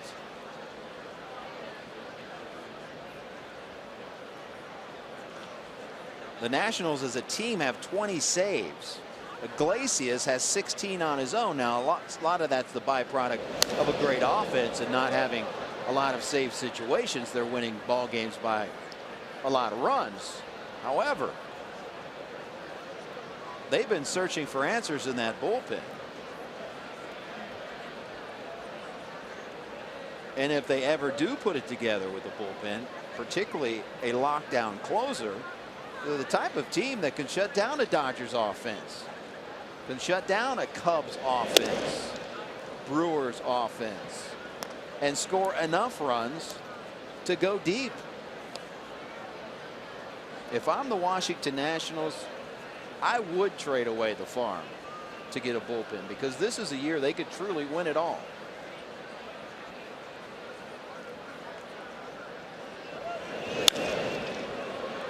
Ground ball to Suarez. The runner was going. His only plays to first. First down of the inning. Kroger and the Reds are proud to team up to offer you a great value this season. The Kroger Meal Deal. Check concession stands throughout the ballpark for the Kroger Meal Deal, which includes a hot dog, a bag of chips, 16-ounce Coke, and during this homestand, ballpark flame grilled jerky. Yummy. Make sure you get your Kroger Meal Deal today. Going to be it for Tim Adelman. Brian Price takes the ball. Adelman's night is done. Here comes Ariel Hernandez. It's our Skyline Chili call to the bullpen.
Through the night that our flag was still there. Very nicely done, singing our national anthem tonight.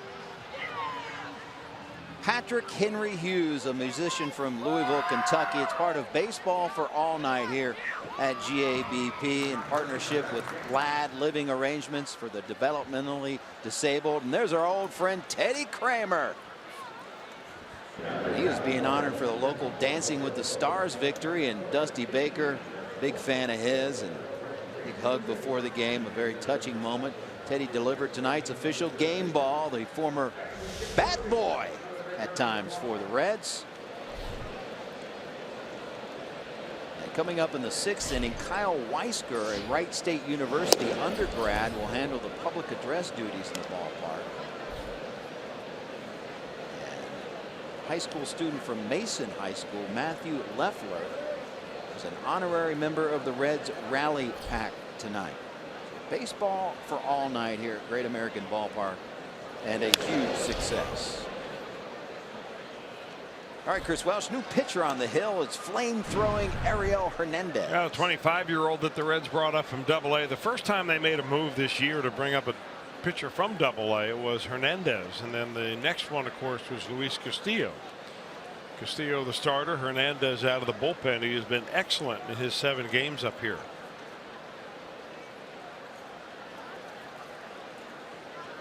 The runner on second base is Adelman's. Adelman goes 4 1/3, gives up 7 hits and so far 5 runs, walked 3 batters and struck out 4.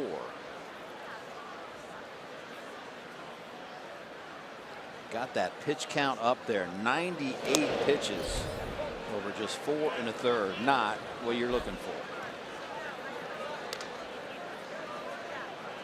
What a pick by Barnhart. I Took think his arm off. I think that's one of those where the ball found the glove. Look at it. He's even saying. He's telling Rendon, is that the way you do it down there at third base like this? I can play third. Look at that. A little backhand, no problem.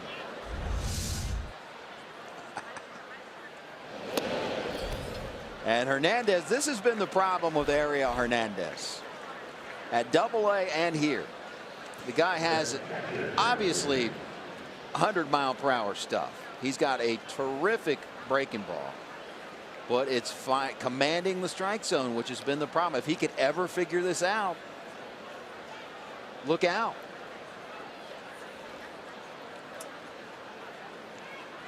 But when you talk to scouts or the Reds about Ariel Hernandez, the kid still has to prove that he can consistently command the strike zone. And here's a base hit into right field by Wieters. They're going to wave around the runner, throw to the plate, and they got him. Well, there's that improved arm by Schebler. And on the money.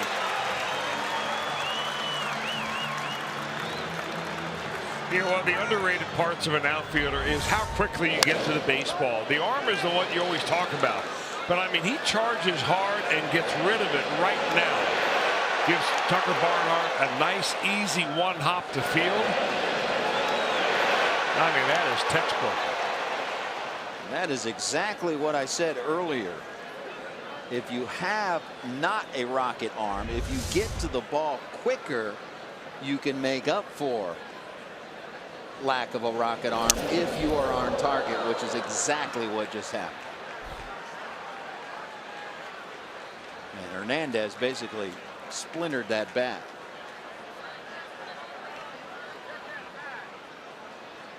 That's hard to do. I mean, the way that bat broke apart right there is because the ball hit the very Q-tip end of the bat. So here you got a guy throwing in the mid-90s, high 90s, and he swings, and Heisey actually hits the ball with the Q part of the bat, the very end of the bat. Oh. And when he does, of course, because it's a cupped bat, meaning they've taken a little scoop of wood out of there, it splinters all over and toothpicks aplenty.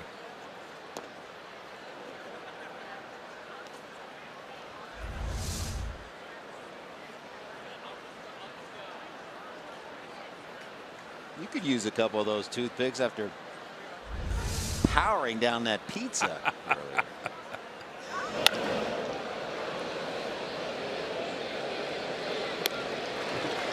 You're killing me. So the Reds make a play at the plate. The Nationals add to their lead.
Reds action 30 minutes before every game here on Fox Sports Ohio with all the info you need for that game with Reds Live presented by Ray St. Clair Roofing.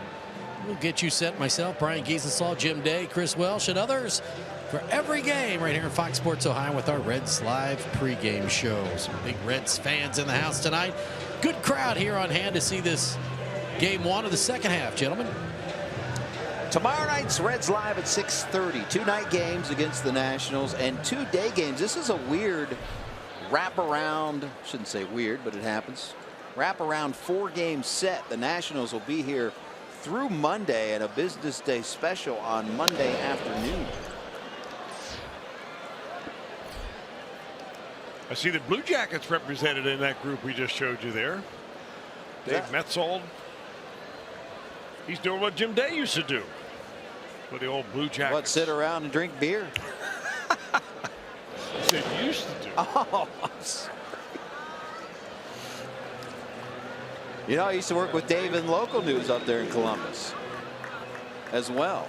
We go way back. Hanging out with the Hopper. Got Jeff Hobson, one of our camera guys. The Hopper. There's a chopper. Fielded by the shortstop. Off balance throw by Defoe and 1 out.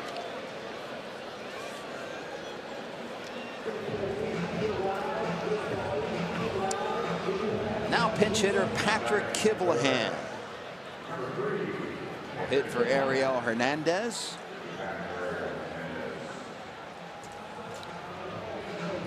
The Reds will have a new pitcher come the 6th inning. And it looks like it'll be Asher Wojciechowski.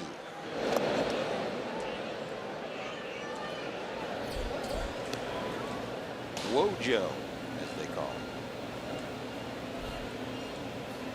And why not?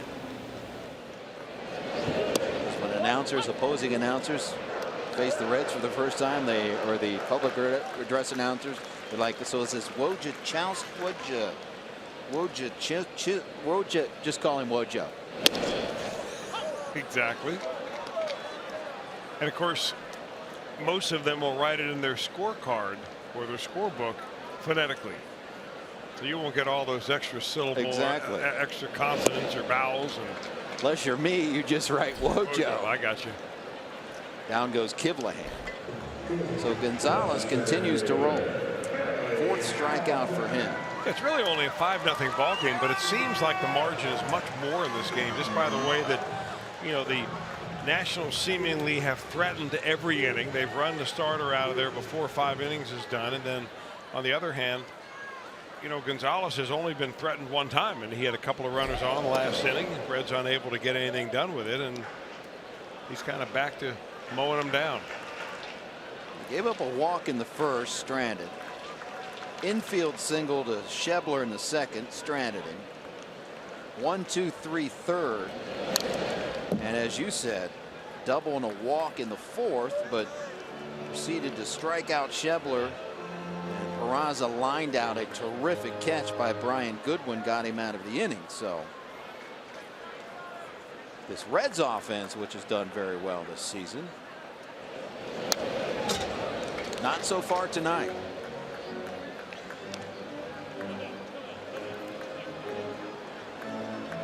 Maybe it's the new haircut for Gonzalez. In doing my crack research on him, apparently this guy likes to get a haircut every 5 days. Every 5 days, I said. Does it look like he's got a fresh cut? I'm not. Maybe this is an old story. Who knows? It's a little fresh. Maybe he's due tomorrow.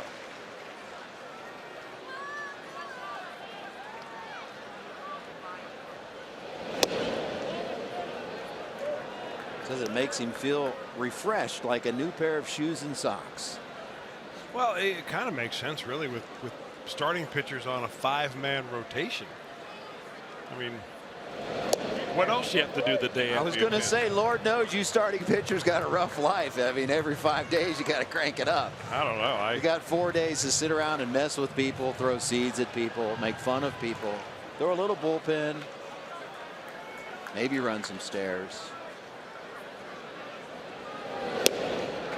Swing and a miss, and down goes Hamilton. Back-to-back strikeouts here in the 5th. Gonzalez and the Nationals rolling. Ladies and gentlemen, as part of our baseball.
After the Nationals put 2 on the board in the 1st, Bryce Harper got his night going in the 3rd.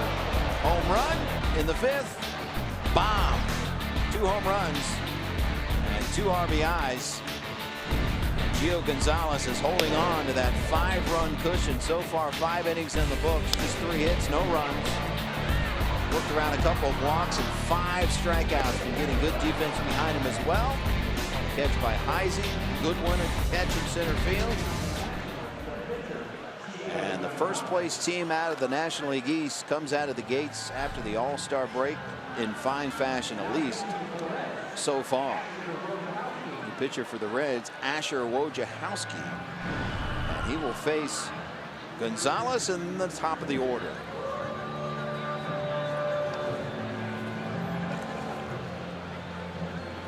It's always nice to come into a ball game. You only see it in the National League, of course, and the first batter you face is the opposing pitcher.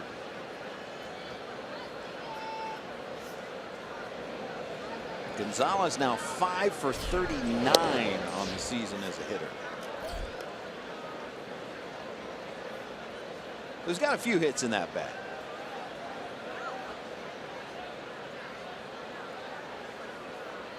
Does have 5 RBIs to his credit.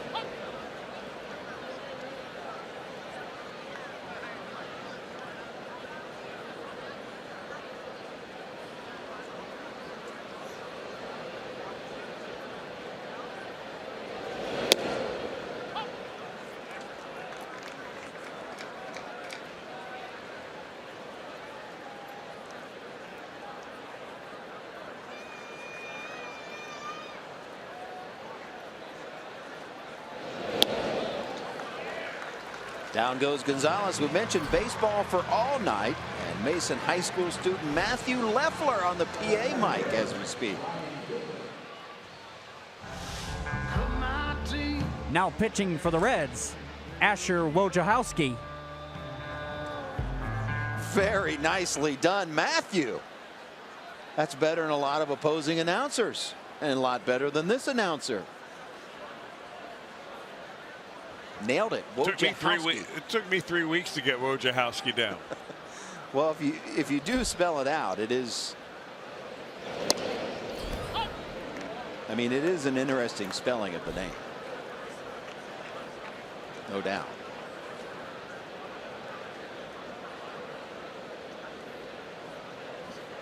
You know, that's going to happen. I mean, you got to go to extra work, overtime, for Rick Stone and his staff to get that name on the back. Well, I wonder if it's a big bending name, like Concepcion. You think they pay by the letter? I don't know, but I mean, look at it.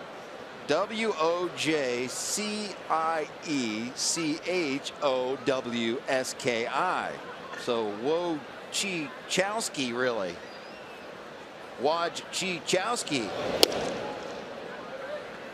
Pronounced Wojciechowski. Well, really, all Asher would prefer is that you announce his name in the major leagues for a long, long time. No question. He's been up and down. Originally drafted by the Toronto Blue Jays, 2010. He was a first-round pick, although he was a 41st pick. The Blue Jays must have had more than one that year. Traded by the Blue Jays to the Houston Astros. Last year in May, he was on the waiver wire, and that's when he was picked up by the Miami Marlins from the Astros. At the end of the 2016 season, got free agency, meaning they released him. Diamondbacks signed him in December. They cut him loose at the end of spring training in 2017 this year. And the Reds signed him on there in late April. And here he is in the major leagues. Nice bender right there, and I'm sure he appreciates saying back-to-back punch-outs in the major leagues. First pitch strike to Wilmer Defoe.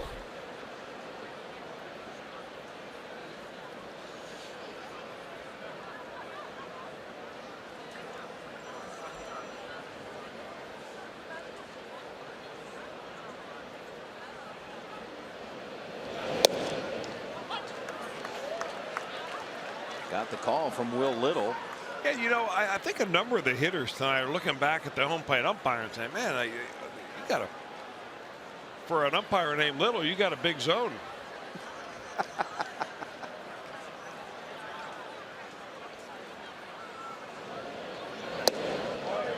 Well, my fourth grade humor found that funny. Sorry. Well, the guy who normally spontaneous sits there, laughter. You know, Tom has a very much sophomoric humor too. So you think he would appreciate that. I wish for once we could have a hidden camera on the team plane. Just one time. You know, he talks a lot about me, so I the opportunity. Have you ever seen a guy stir the pot more and then run away? Only his dad. Although his dad doesn't run away, he stirs it and then hangs around to stir it some more. He'll stir the pot and then blame it on someone else, and someone else gets the grief. Meanwhile, he's over there in the corner laughing because he started. Oh, Wojciechowski thought he had him that time. Defoe looks like he's adopting the Joey Votto approach. 2 strikes, really choking up a little bit. Close enough to ring him up and too close to take.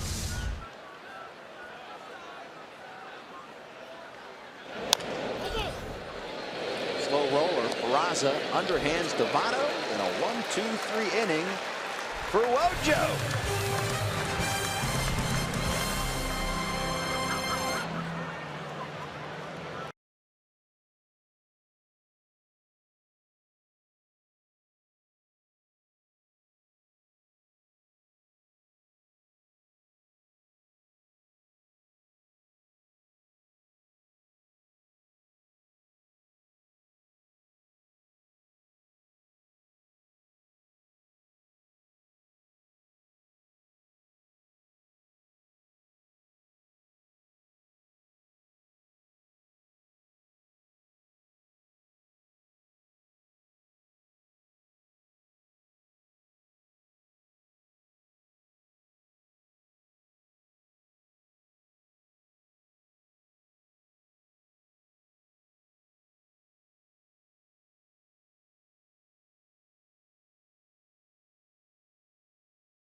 The Nationals lead at 5-0 over the Reds. It's been a great week for Zach Cozart. He's coming up to bat here.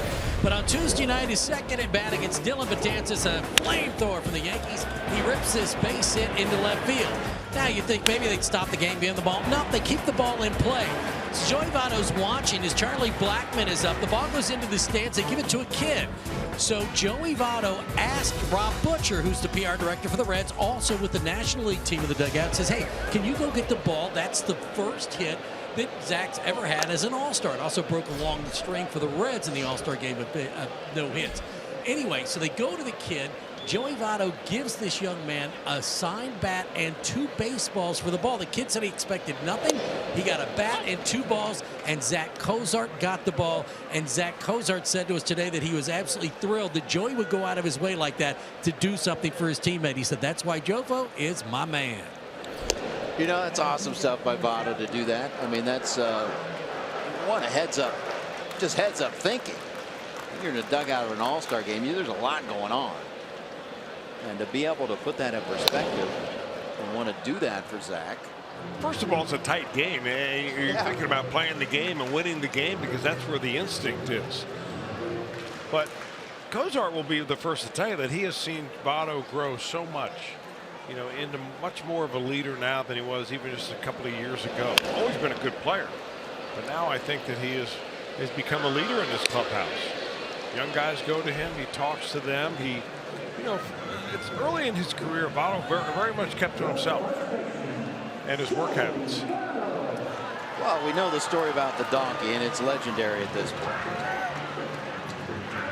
But the donkey hasn't been delivered yet. The donkey has not been delivered. Let's give a donkey update, shall we? As Joey said, he's been talking to his donkey dealer, and he jokingly said he only has a pager. He doesn't have a phone. So it's hard to communicate. And the donkey is in training right now as Votto hits it right into the teeth of the shift. Out number 2. So there will be some donkeys tomorrow as that out goes 6-3. There's going to be donkeys at GABP tomorrow. Joey has arranged for 3 donkeys to visit tomorrow. 1 will be on the field during batting practice and pregame ceremonies, and 2 will be in the Kroger fan zone for a meet and greet with fans until the 7th inning. All the donkeys are from Honey Hill Farm in Pendleton County, Kentucky. Neither of these 3 donkeys are going to be the one that Joey's given to Zach Cozart for making that All-Star team. Cozart's new donkey, as I said, currently being trained and will be ready after the season for delivery to his new home.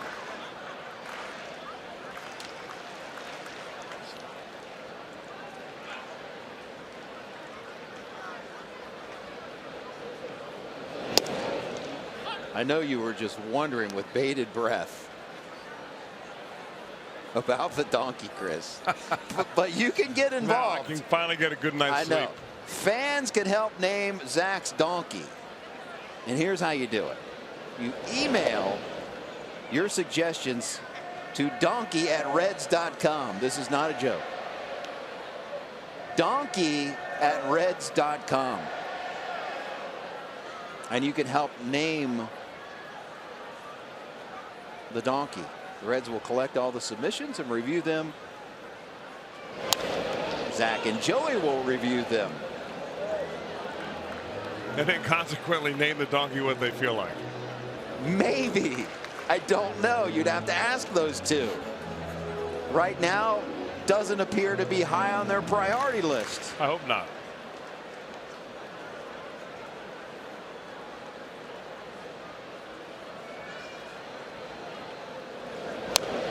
But I'm thinking logistics as far as the donkey goes, because right now I understand Zach lives in a townhouse here in Cincinnati. They have a home in Nashville. They don't have the proper land for a donkey. So I've never owned a donkey, but I'm assuming that a townhouse would be a tough go. Well, you have a new house with a yard, correct? I'm not allowed to have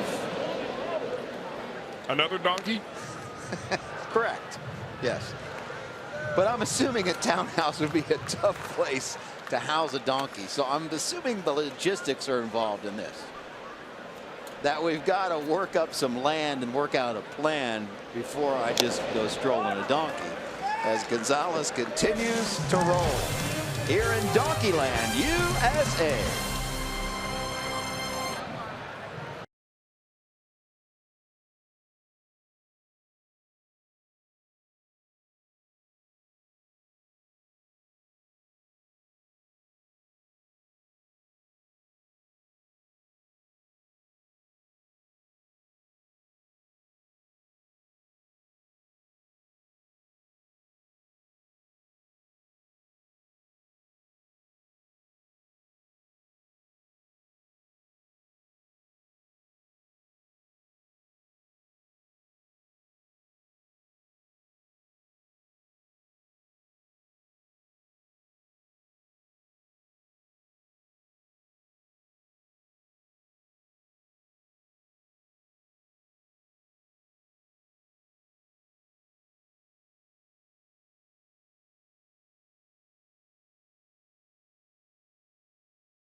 Family Day destination. Thanks to Klosterman Bakery, you can get half-price Reds tickets. Enjoy live mascot races, face painters, carnival games, and more. Plus, kids 14 and under will get a team baseball card set. Thanks to Cods. For tickets, visit Reds.com. All right, looking forward to that. As we move on to the 7th inning, as Bryce Harper steps in against Asher Wojciechowski, and all Harper has done is hit home runs in back-to-back at-bats. Season average up to 329, 22 long ones now, and 68 RBIs. Also walked and scored in the first, so some kind of night so far. Harper has won 3 home run game in his career. Came back in 2015 versus Miami. Reds hope to avoid his second.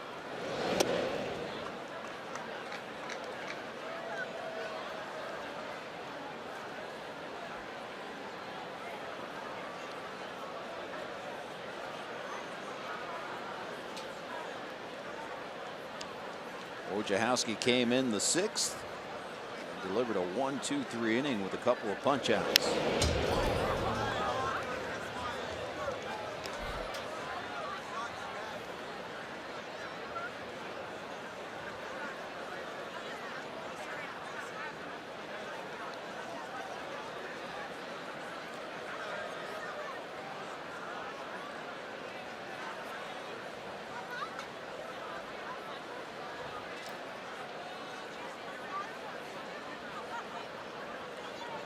One pitch. 1-2.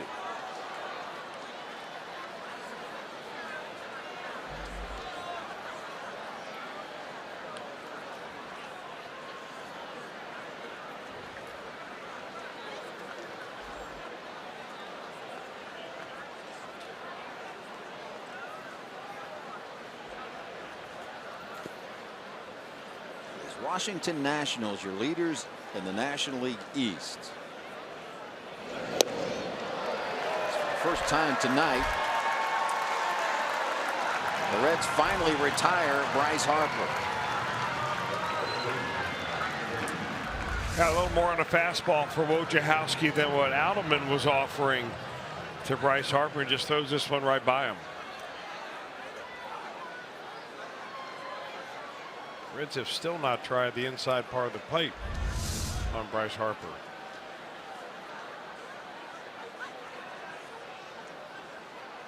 Now Ryan Zimmerman. Nationals with that 9.5 game lead in the East. Coming out of the break, the Dodgers have a 7.5 game lead in the West over Arizona. I mean, think about Arizona. They're 53-36 and 7.5 games back.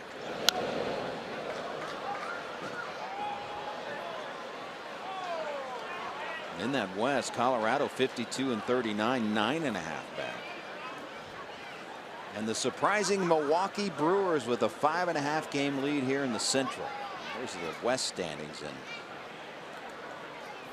3 teams getting it done, as they say. Now the Brewers are getting it done tonight. They're playing the Philadelphia Phillies as they start the post All-Star game schedule, and they are winning 8-2 in the 4th inning. Cubs also winning 8-2. They're in interleague play in Baltimore. Grand slam by Ryan Braun tonight. You add him back into that lineup, he gets it going, and they're in the market for starting pitching. And why not?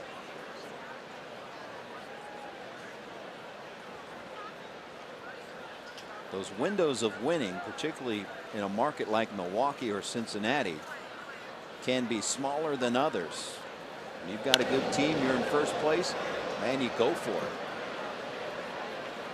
Sky high. Cozart calls off Peraza for out number 2. Stick around after the game. We'll put a capper on this one. It's Reds Live, the post-game edition, as always brought to you by Performance Kings Honda. You'll hear from the manager before anyone else. Extended highlights and more coming up on Fox Sports Ohio. Big Brian G sitting in the chair tonight in the Fox Sports Ohio condominium. He would be another one that the clubhouse staff would have to work overtime on his jersey. Giesenslaw.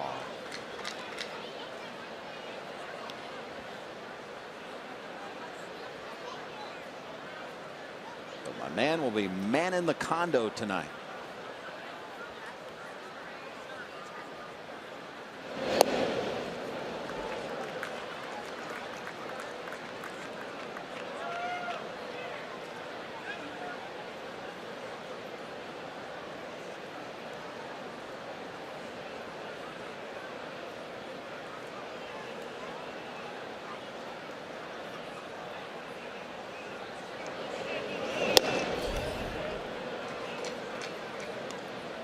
Wojciechowski has one more letter than Giesenslaw.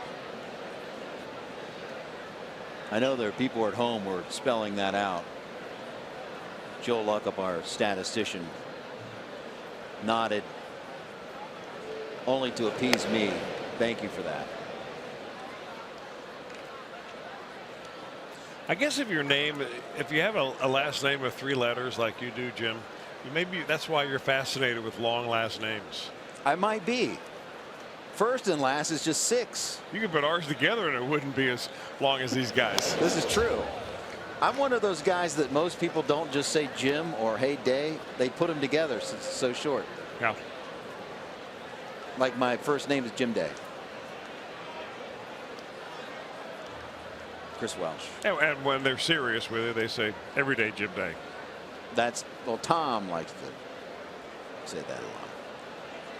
Somehow it ended up on a t-shirt in some form or fashion, which is not selling off the charts. Tell you what, Asher Wojciechowski, 2 strong innings out of the bullpen. 6 up and 6 down.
present Zach Cozart got for the All-Star game some shoes from Adam Duvall.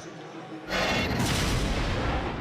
mean, I thought it would be a cool little present for him, you know, for making the All-Star game, and you know, it's a little different, and I thought he'd have fun with them. I don't think he wore them. I think it's more of just a little gift, you know, that he can, you know, put up around his house or whatever, you know, whatever he's going to do with all of his All-Star stuff. Shoes, guys. Check out these shoes here. It's got the donkey on there. It says life is better with a donkey. The only problem is they weren't his size. They're only a 10.5, and he wears a 12. So he said he'll just put them up on the mantle somewhere, but he loved the gift, and he loved the guy like Adam Duvall thinking about him when he was at the All-Star game, gentlemen.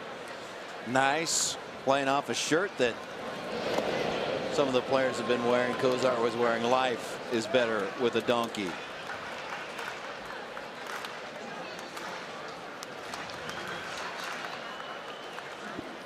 Nice looking shoes, though. Doesn't matter what size they are if they're going on the mantle.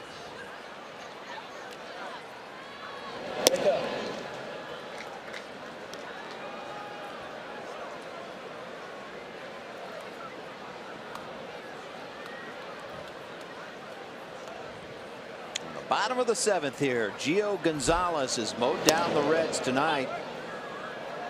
As Suarez, another call he doesn't like from Will Little. Well, the Reds have not done much against left-handed starting pitchers so far this year. In fact, their record is 6-14 when they face a left-handed starter. Nice pick by Rendon. Throw across. Pretty play. We got to show that one to you again. That was a dandy play by Rendon. He's one of the better glovemen you're going to see down at third base in the league. Hit sharply by Suarez and robbed by another third sacker.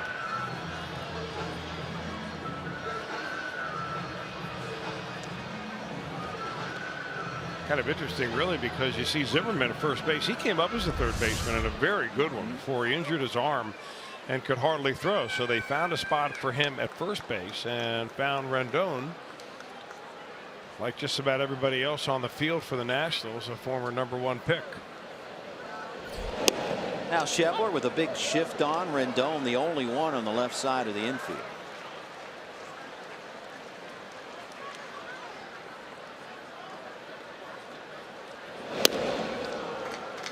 Went upstairs and came up empty, did Shepler. See, this kind of situation right here for me, and you can't do it with 2 strikes. I mean, it calls for a guy to lay a bunt down the line. I mean, don't you want a base hit here? Don't you want a base runner? Reds need base runners for sure. And hits it right into that shift.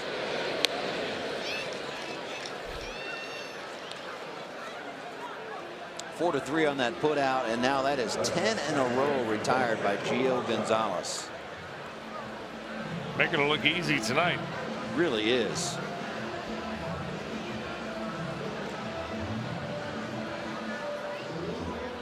Serious as they come on the mound, but off the field they say this guy is as big a jokester as ever. He was quoted as saying, "I try to keep everyone salsa dancing loose."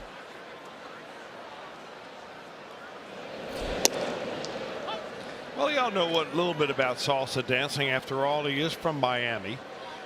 Actually, Miami Gardens. He went to Monsignor Edward Pace High School, big high school down there. First-round pick by the Chicago White Sox.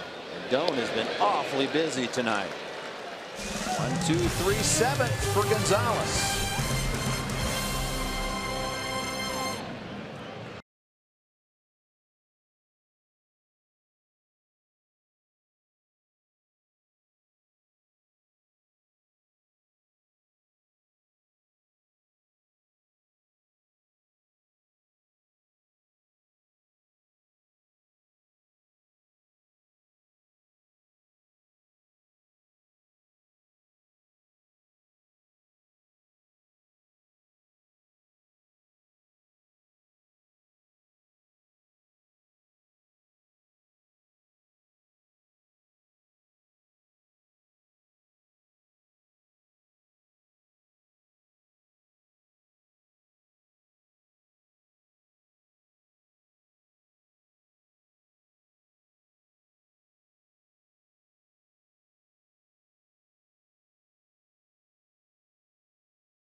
of the Cincinnati Reds and may not be reproduced or retransmitted in any form, and the accounts and descriptions of this game may not be disseminated without the express written consent of the Cincinnati Reds.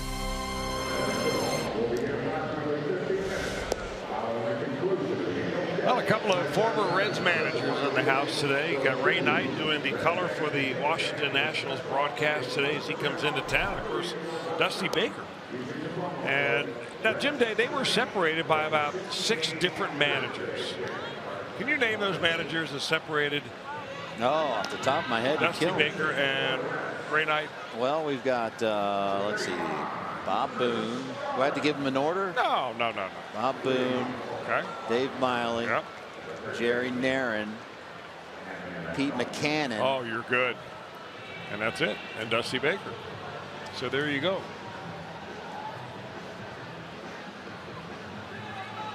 Ray Knight's got that soft Southern drawl when he came up in the lunchroom before the game. It's just a nice guy. Came right to you though, seeking information. Well, really good guy, and he didn't have much of a team to manage back then. Of course, neither did Dave Miley, or Bob Boone. But always very optimistic and upbeat all the time, and he does a lot of their pre- and post-game shows. Does Ray Knight, and now on this trip he's in here to do the color work.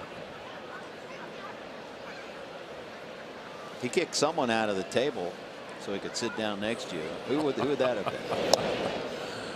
Some guy with a 3-letter last name. Actually, I got up nicely for him as Drew Storen heads to the hill for Cincinnati. Actually, he's already on the hill. 2.80 ERA. And once again, it never, just the odds. I mean, we've talked about this many times. But we have Drew Storen, Brownsburg, Indiana. His catcher, Tucker Barnard, Brownsburg, Indiana. We're not talking about a bubbling metropolis here. We're talking about a suburb of Indianapolis. Not a real small town, but not a big town either. The odds that these guys, they're separated by a few years, that they would play on the same high school team and later be on the same major league team as battery mates. I mean, those odds are astronomical.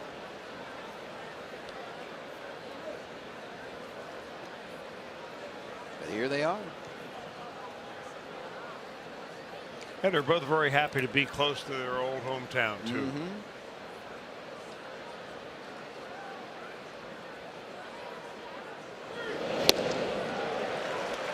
Nice pitch by Storen. Finally get Rendon out.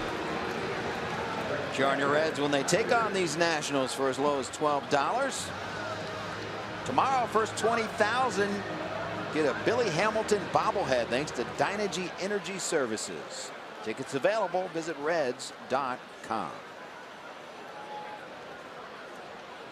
Billy bobblehead. I think you had suggested they have bobble feet. Did you not?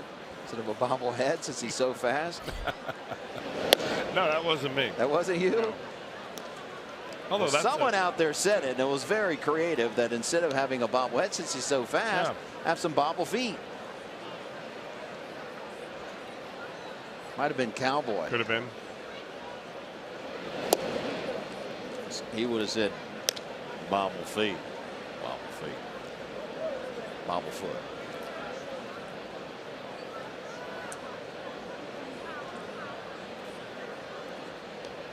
Of course, got to give Cowboy credit on that. Nonetheless, though, bobblehead's very popular, and Billy gets another one tomorrow. Part of Super Saturdays.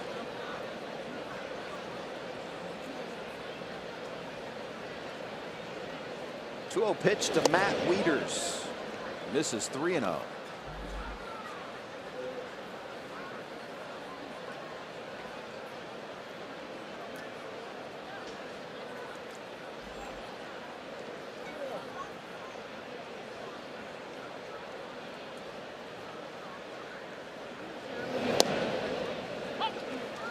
Fastball, 3-1.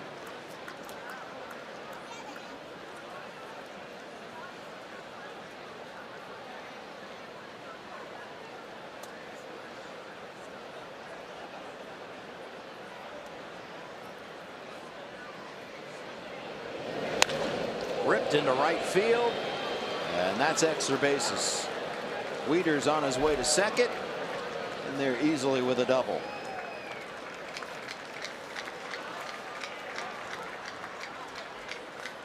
th double of the season for Wieters. Wieters is down there towards the bottom of the order, batting in the 7th spot, but he had a couple of at-bats here early in the game. He had one in particular where he ended up walking in the 3rd inning. It just wore Tim Adelman out. So he picks up his 2nd base hit, and he's been on base 3 times. Now Chris Heisey seeking his first hit of the night.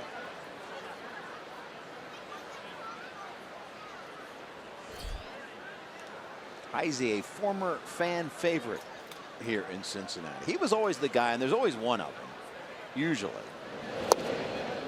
where fans are saying, you got to play Heisey more. He was always in that category.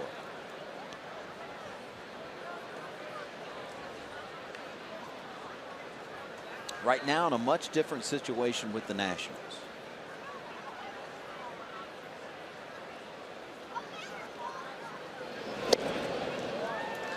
Fans loved him for his hustle. One. And maybe apropos that he's wearing that 1-4 on his jersey. Because he is a hustler.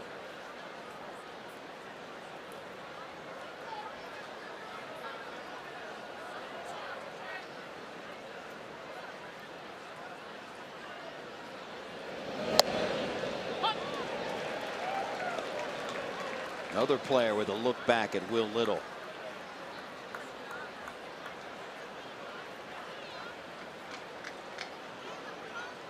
Counts 1-2.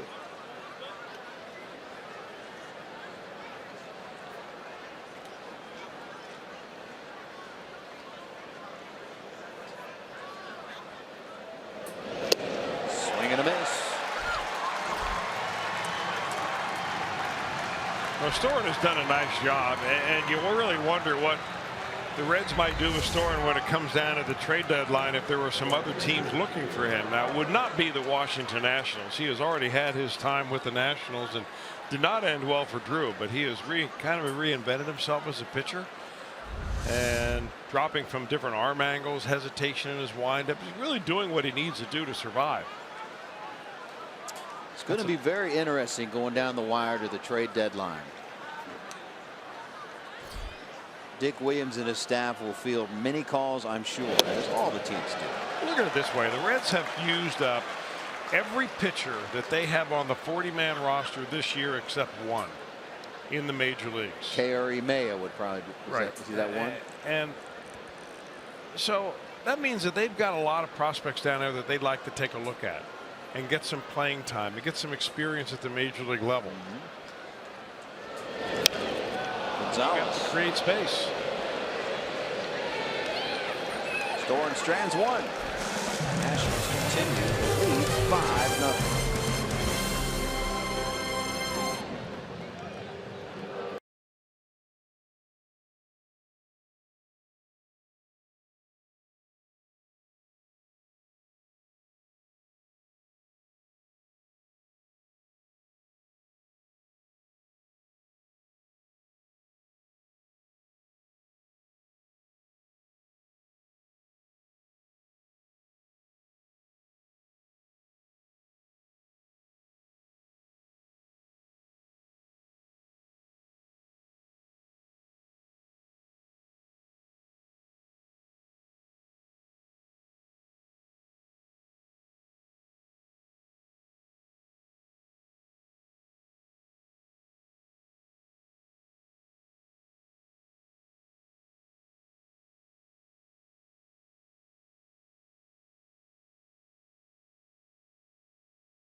Fox Sports Ohio has been brought to you by Kroger. Stop by your neighborhood Kroger to save big store-wide. Great food, low prices at Kroger.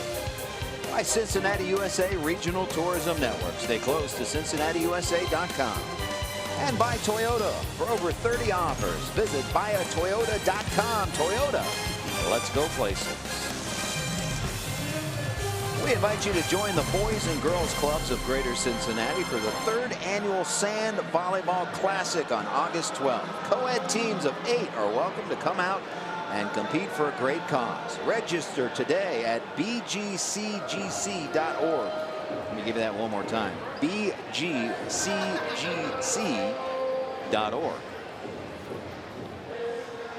5-0 as we head to the bottom of the 8th, and indeed Gio Gonzalez heads to the hill. He just took his turn at bat, and Dusty Baker will send him out there for the 8th, even though he has 101 pitches. Well, he's just cruising right along, and I'm sure that he will probably be done after this inning unless the Reds can find a way to make themselves out in 10 pitches or less. Currently no one warming up in the Nationals pen. So he's just flipping it up there, and Rendon has made really nice plays tonight, but this one not in time. Well, he's had 3 times tonight where he's made a play, and the Reds base runner has beaten it out. So 3 of the Reds hits have been the infield variety, all going to Anthony Rendon. Nice barehand play right there. Barnhart doesn't get too many of these.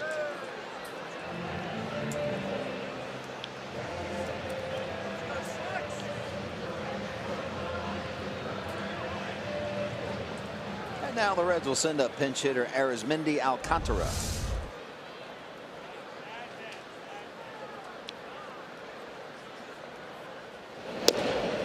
Yeah, we mentioned that Gonzalez is from Miami, Opelika area in Miami, and he went to high school down there at Pace High School, Monsignor Edward Pace High School, which is a Catholic institution. But it's all the reason I bring that up now. He was drafted in 2004 in the 1st round. Well, the Reds drafted their 1st round pick, not Hunter Green, the 2nd player taken in the draft, but the 17th pick.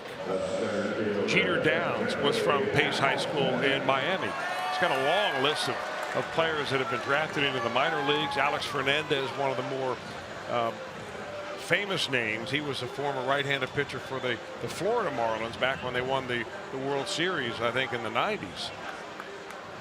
So just kind of a little tidbit right there that the Reds are still scouting in that area. They may not have gotten Gio Gonzalez, but they did get Jeter Downs, who, by the way, is up in Billings right now, hitting 300. Yep. Through his first 11 games. So he's a good prospect, off to a good start. And the so-called experts that judge drafts for the 2nd straight year really high on what the Reds did. Now, obviously, when you pick high, you're going to get one of the premier players in the draft, but they're also high on the rest of their picks, including a guy like Jeter Downs, who fell to the Reds. 5-4, no chance to get Hamilton at first base. Once again, so far an easy 2 outs for Gio Gonzalez.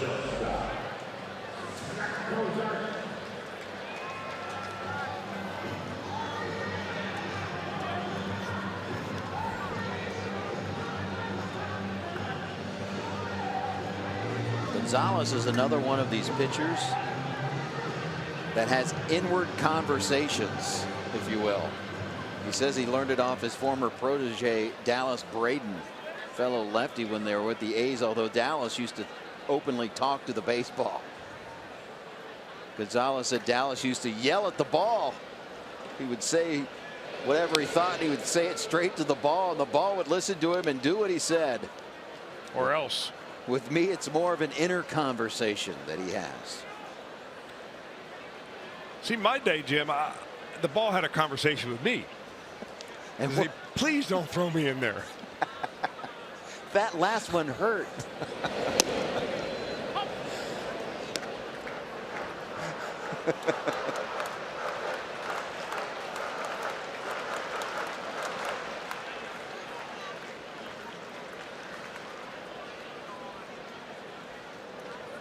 Tell you what, though, if he has the second half like he had the first half, Gio Gonzalez. I mean, we are talking about a 1-2-3 punch of Scherzer, Strasburg, and Gonzalez.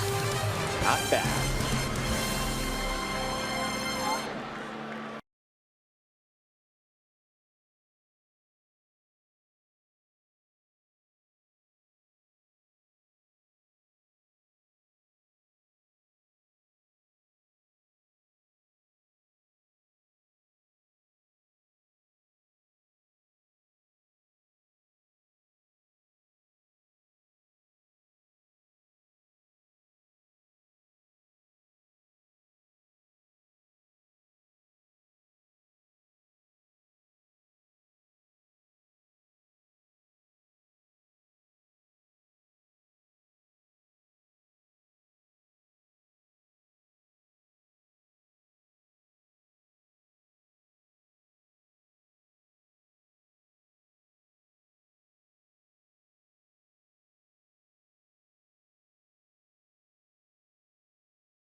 Now for a Miller Time moment brought to you by Miller Lite. On this date in Reds history, 1970, Riverfront Stadium hosted the All-Star Game in one of the most famous plays in All-Star Game history.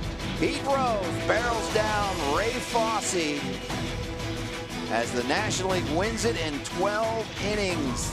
Came off of Jim Hickman's RBI single, and that play lives in baseball infamy. Peter Edward Rose, Charlie Hustle. And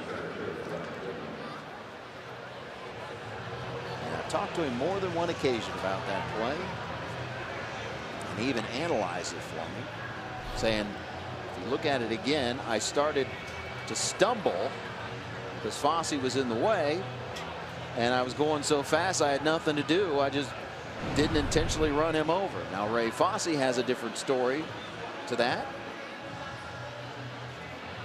But maybe the most famous play in All-Star Game history. Tony Cingrani, the lefty, the pitcher for the Reds here in the ninth. And of late, Cingrani really throwing the ball much better.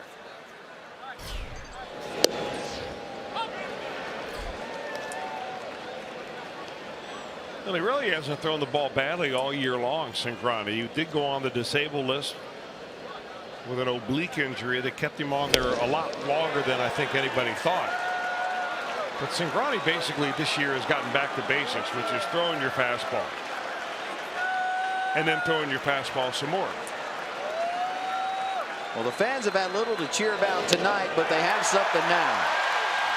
Pizza!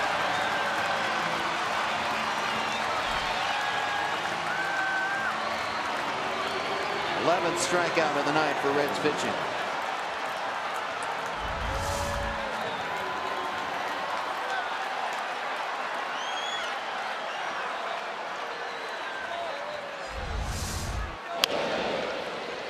Ground ball to third. Suarez makes Votto work for it, but out number 2.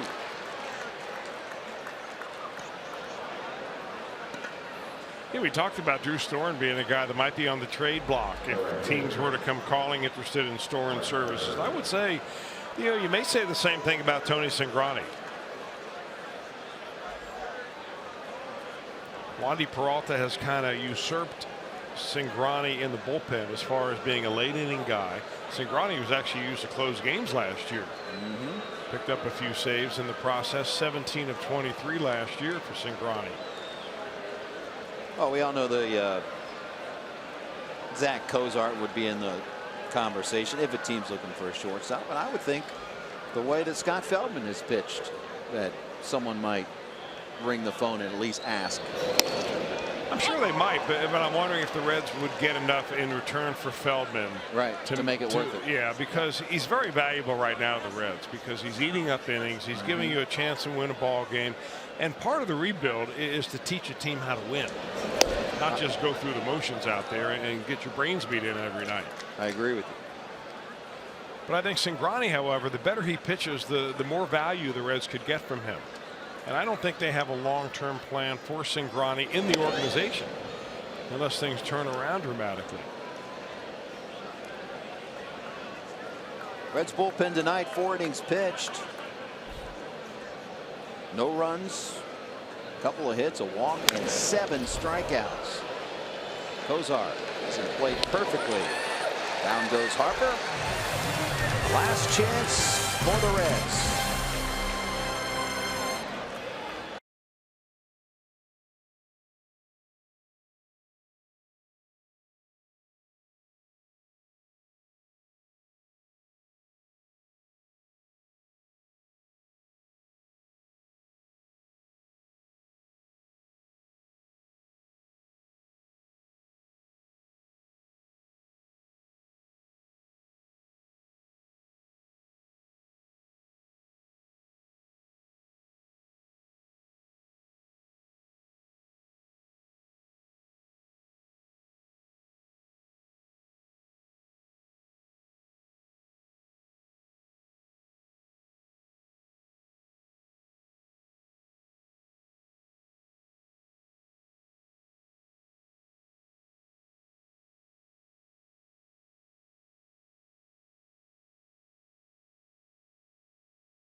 Gunnar Nelson takes on number 14, Santiago Ponzinibbio. Plus, Joanne Calderwood battles Cynthia Callio. UFC Fight Night, Sunday at 1 p.m. Eastern on FS1. Well, Gio Gonzalez and his 109 pitches are out there to try to finish off the Reds here in the bottom of the 9th inning. Gentlemen, of 5-0 national lead over the Reds. Gonzalez has 4 career complete games, but the last one was September 8th of 2013, so it's been a minute. And Dusty Baker putting him back out there, even though he just delivered his 111th pitch of the night. Well, how good has that curveball been for Gonzalez tonight? I mean, really, how many of those curveballs are actually put into play tonight? Most of those were taken, and most of those that were taken were taken for strikes.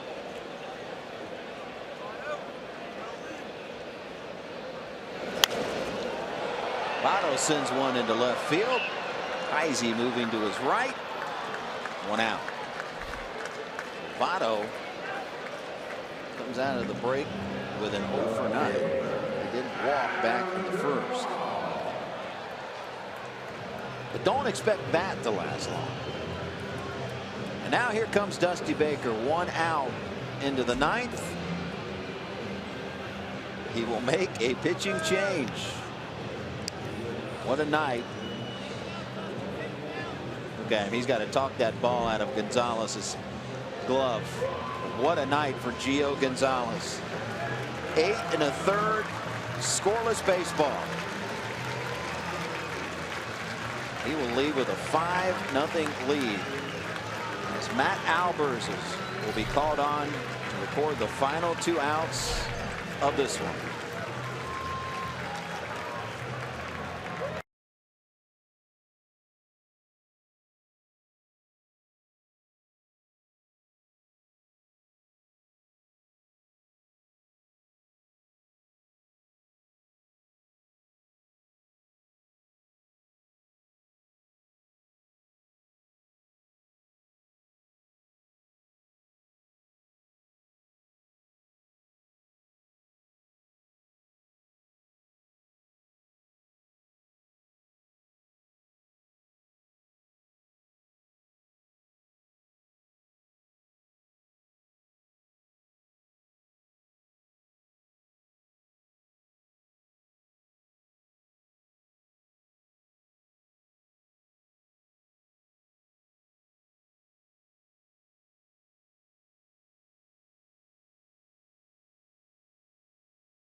When you're staring down Max Scherzer, right now would be your leading candidate for a Cy Young Award. But Luis Castillo, Chris, last time out, what a terrific outing for his first big league victory. Well, I think, he makes things look so easy that we expect him to do what he did his last time out almost every time. I mean, that's how quickly we raise the bar of expectation. But he's got a clean delivery, a great arm, and a real good feel of his changeup, and that's a nice thing to build around. Matt Albers will come in and pitch for the Nationals here, picking up for Gio Gonzalez.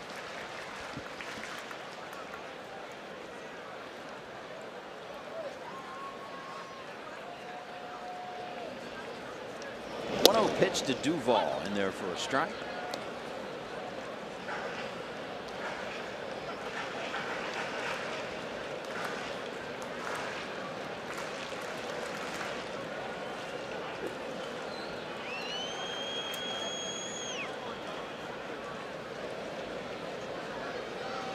And the 1-1 inside 2-1.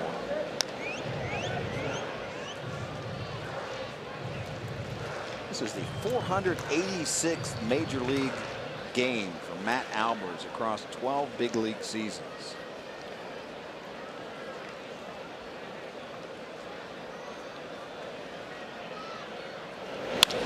Hard hit ball into left field, base hit.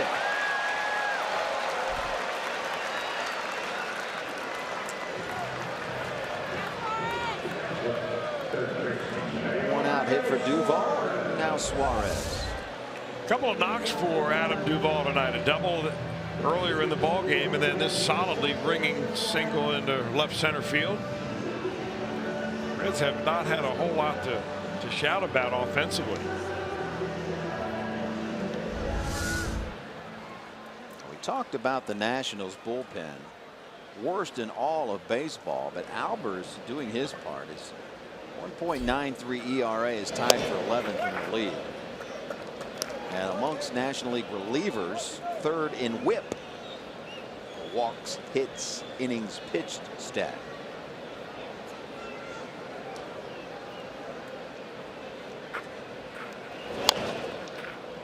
Well, you look at the Reds offense tonight. They've got 3 infield hits. Hamilton, Schebler, and Tucker Barnhart. And they have 2 hits to the outfield, both of them by Adam Duvall. Everybody else still on the All-Star break.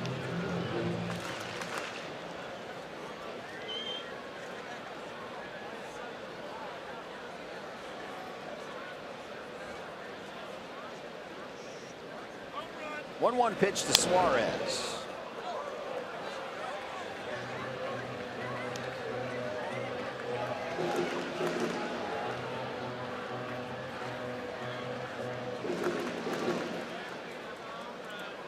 Albers has 36 strikeouts and 32 2/3 innings pitched coming in. So pretty good numbers for Albers, despite down numbers for the rest of the pen.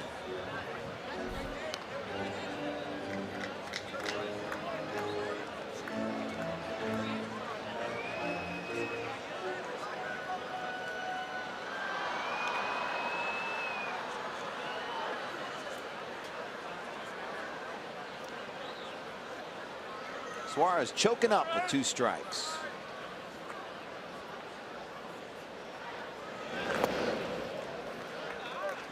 Two and 2.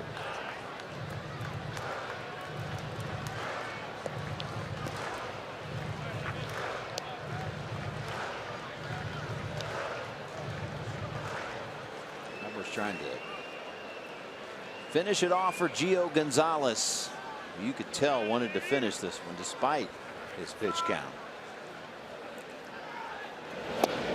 I think it probably was prearranged when Gio Gonzalez went to the mound in the bottom of the 9th inning. Votto is a leadoff hitter, so Dusty Baker probably told him, I'm going to give you one guy, and it's going to be Votto. You're getting up there in the pitch count. We don't care about complete games. We care about wins. We care about protecting our assets, which means keeping our pitching strong.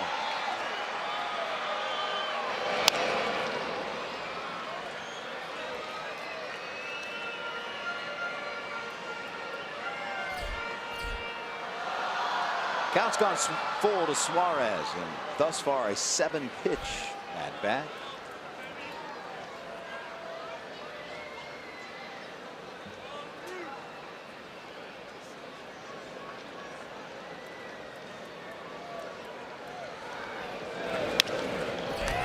Looper into center field.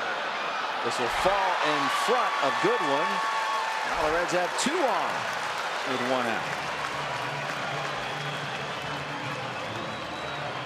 Back-to-back hits off of Albers.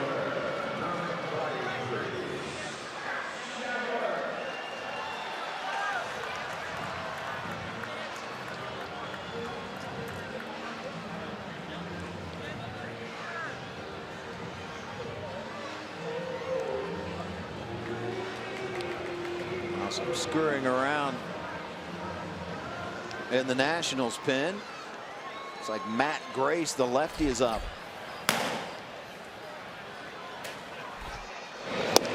Swing and a miss by Schebler.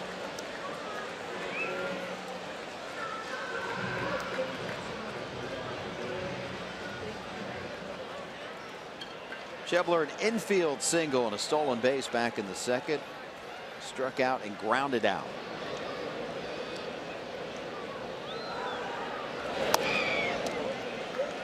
A little tidbit of information: Matt Albers made his major league debut against the Reds as a member of the Houston Astros back in 2006. Came in and pitched a third of an inning in that first game. A couple of days later, he came in and pitched 5 innings of shutout baseball against the Reds out of the bullpen. 1-1 pitch. He was a hometown boy playing for his hometown team.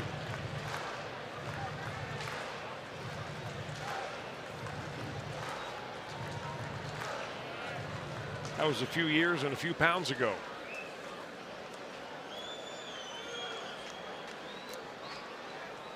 Likewise for me. Doesn't make him a bad guy.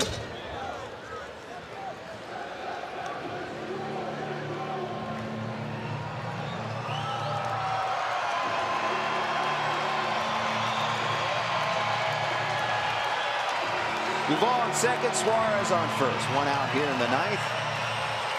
Reds trying to dent home plate for the first time in this game. Matt Albers ahead, 1 ball, 2 strikes to Scott Schebler. Swing and a miss. Reds are down to their final out.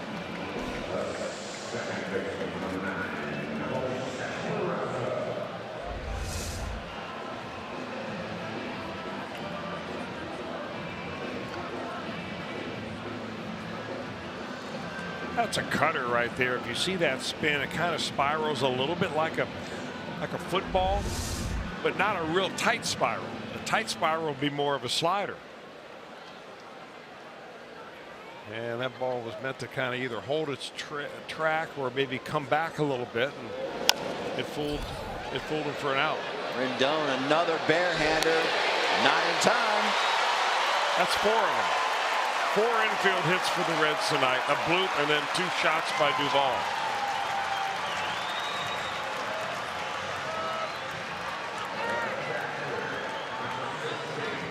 Here comes Dusty Baker.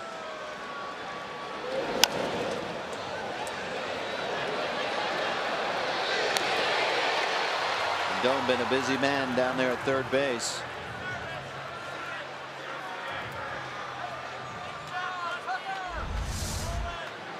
Tucker Barnhart about to hit for the Reds.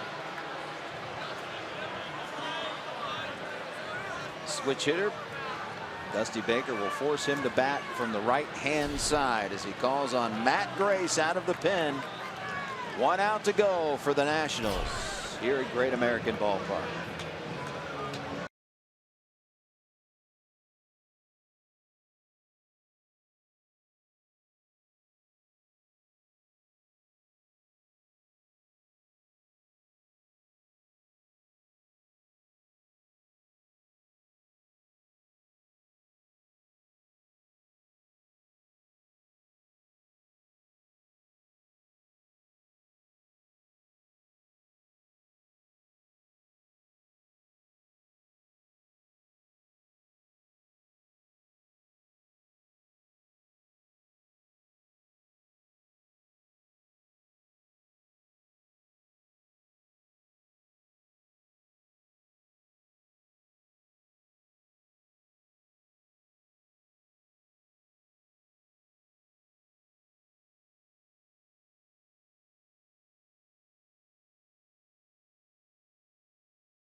In the third, and now Dusty Baker will call on his second reliever here in the ninth.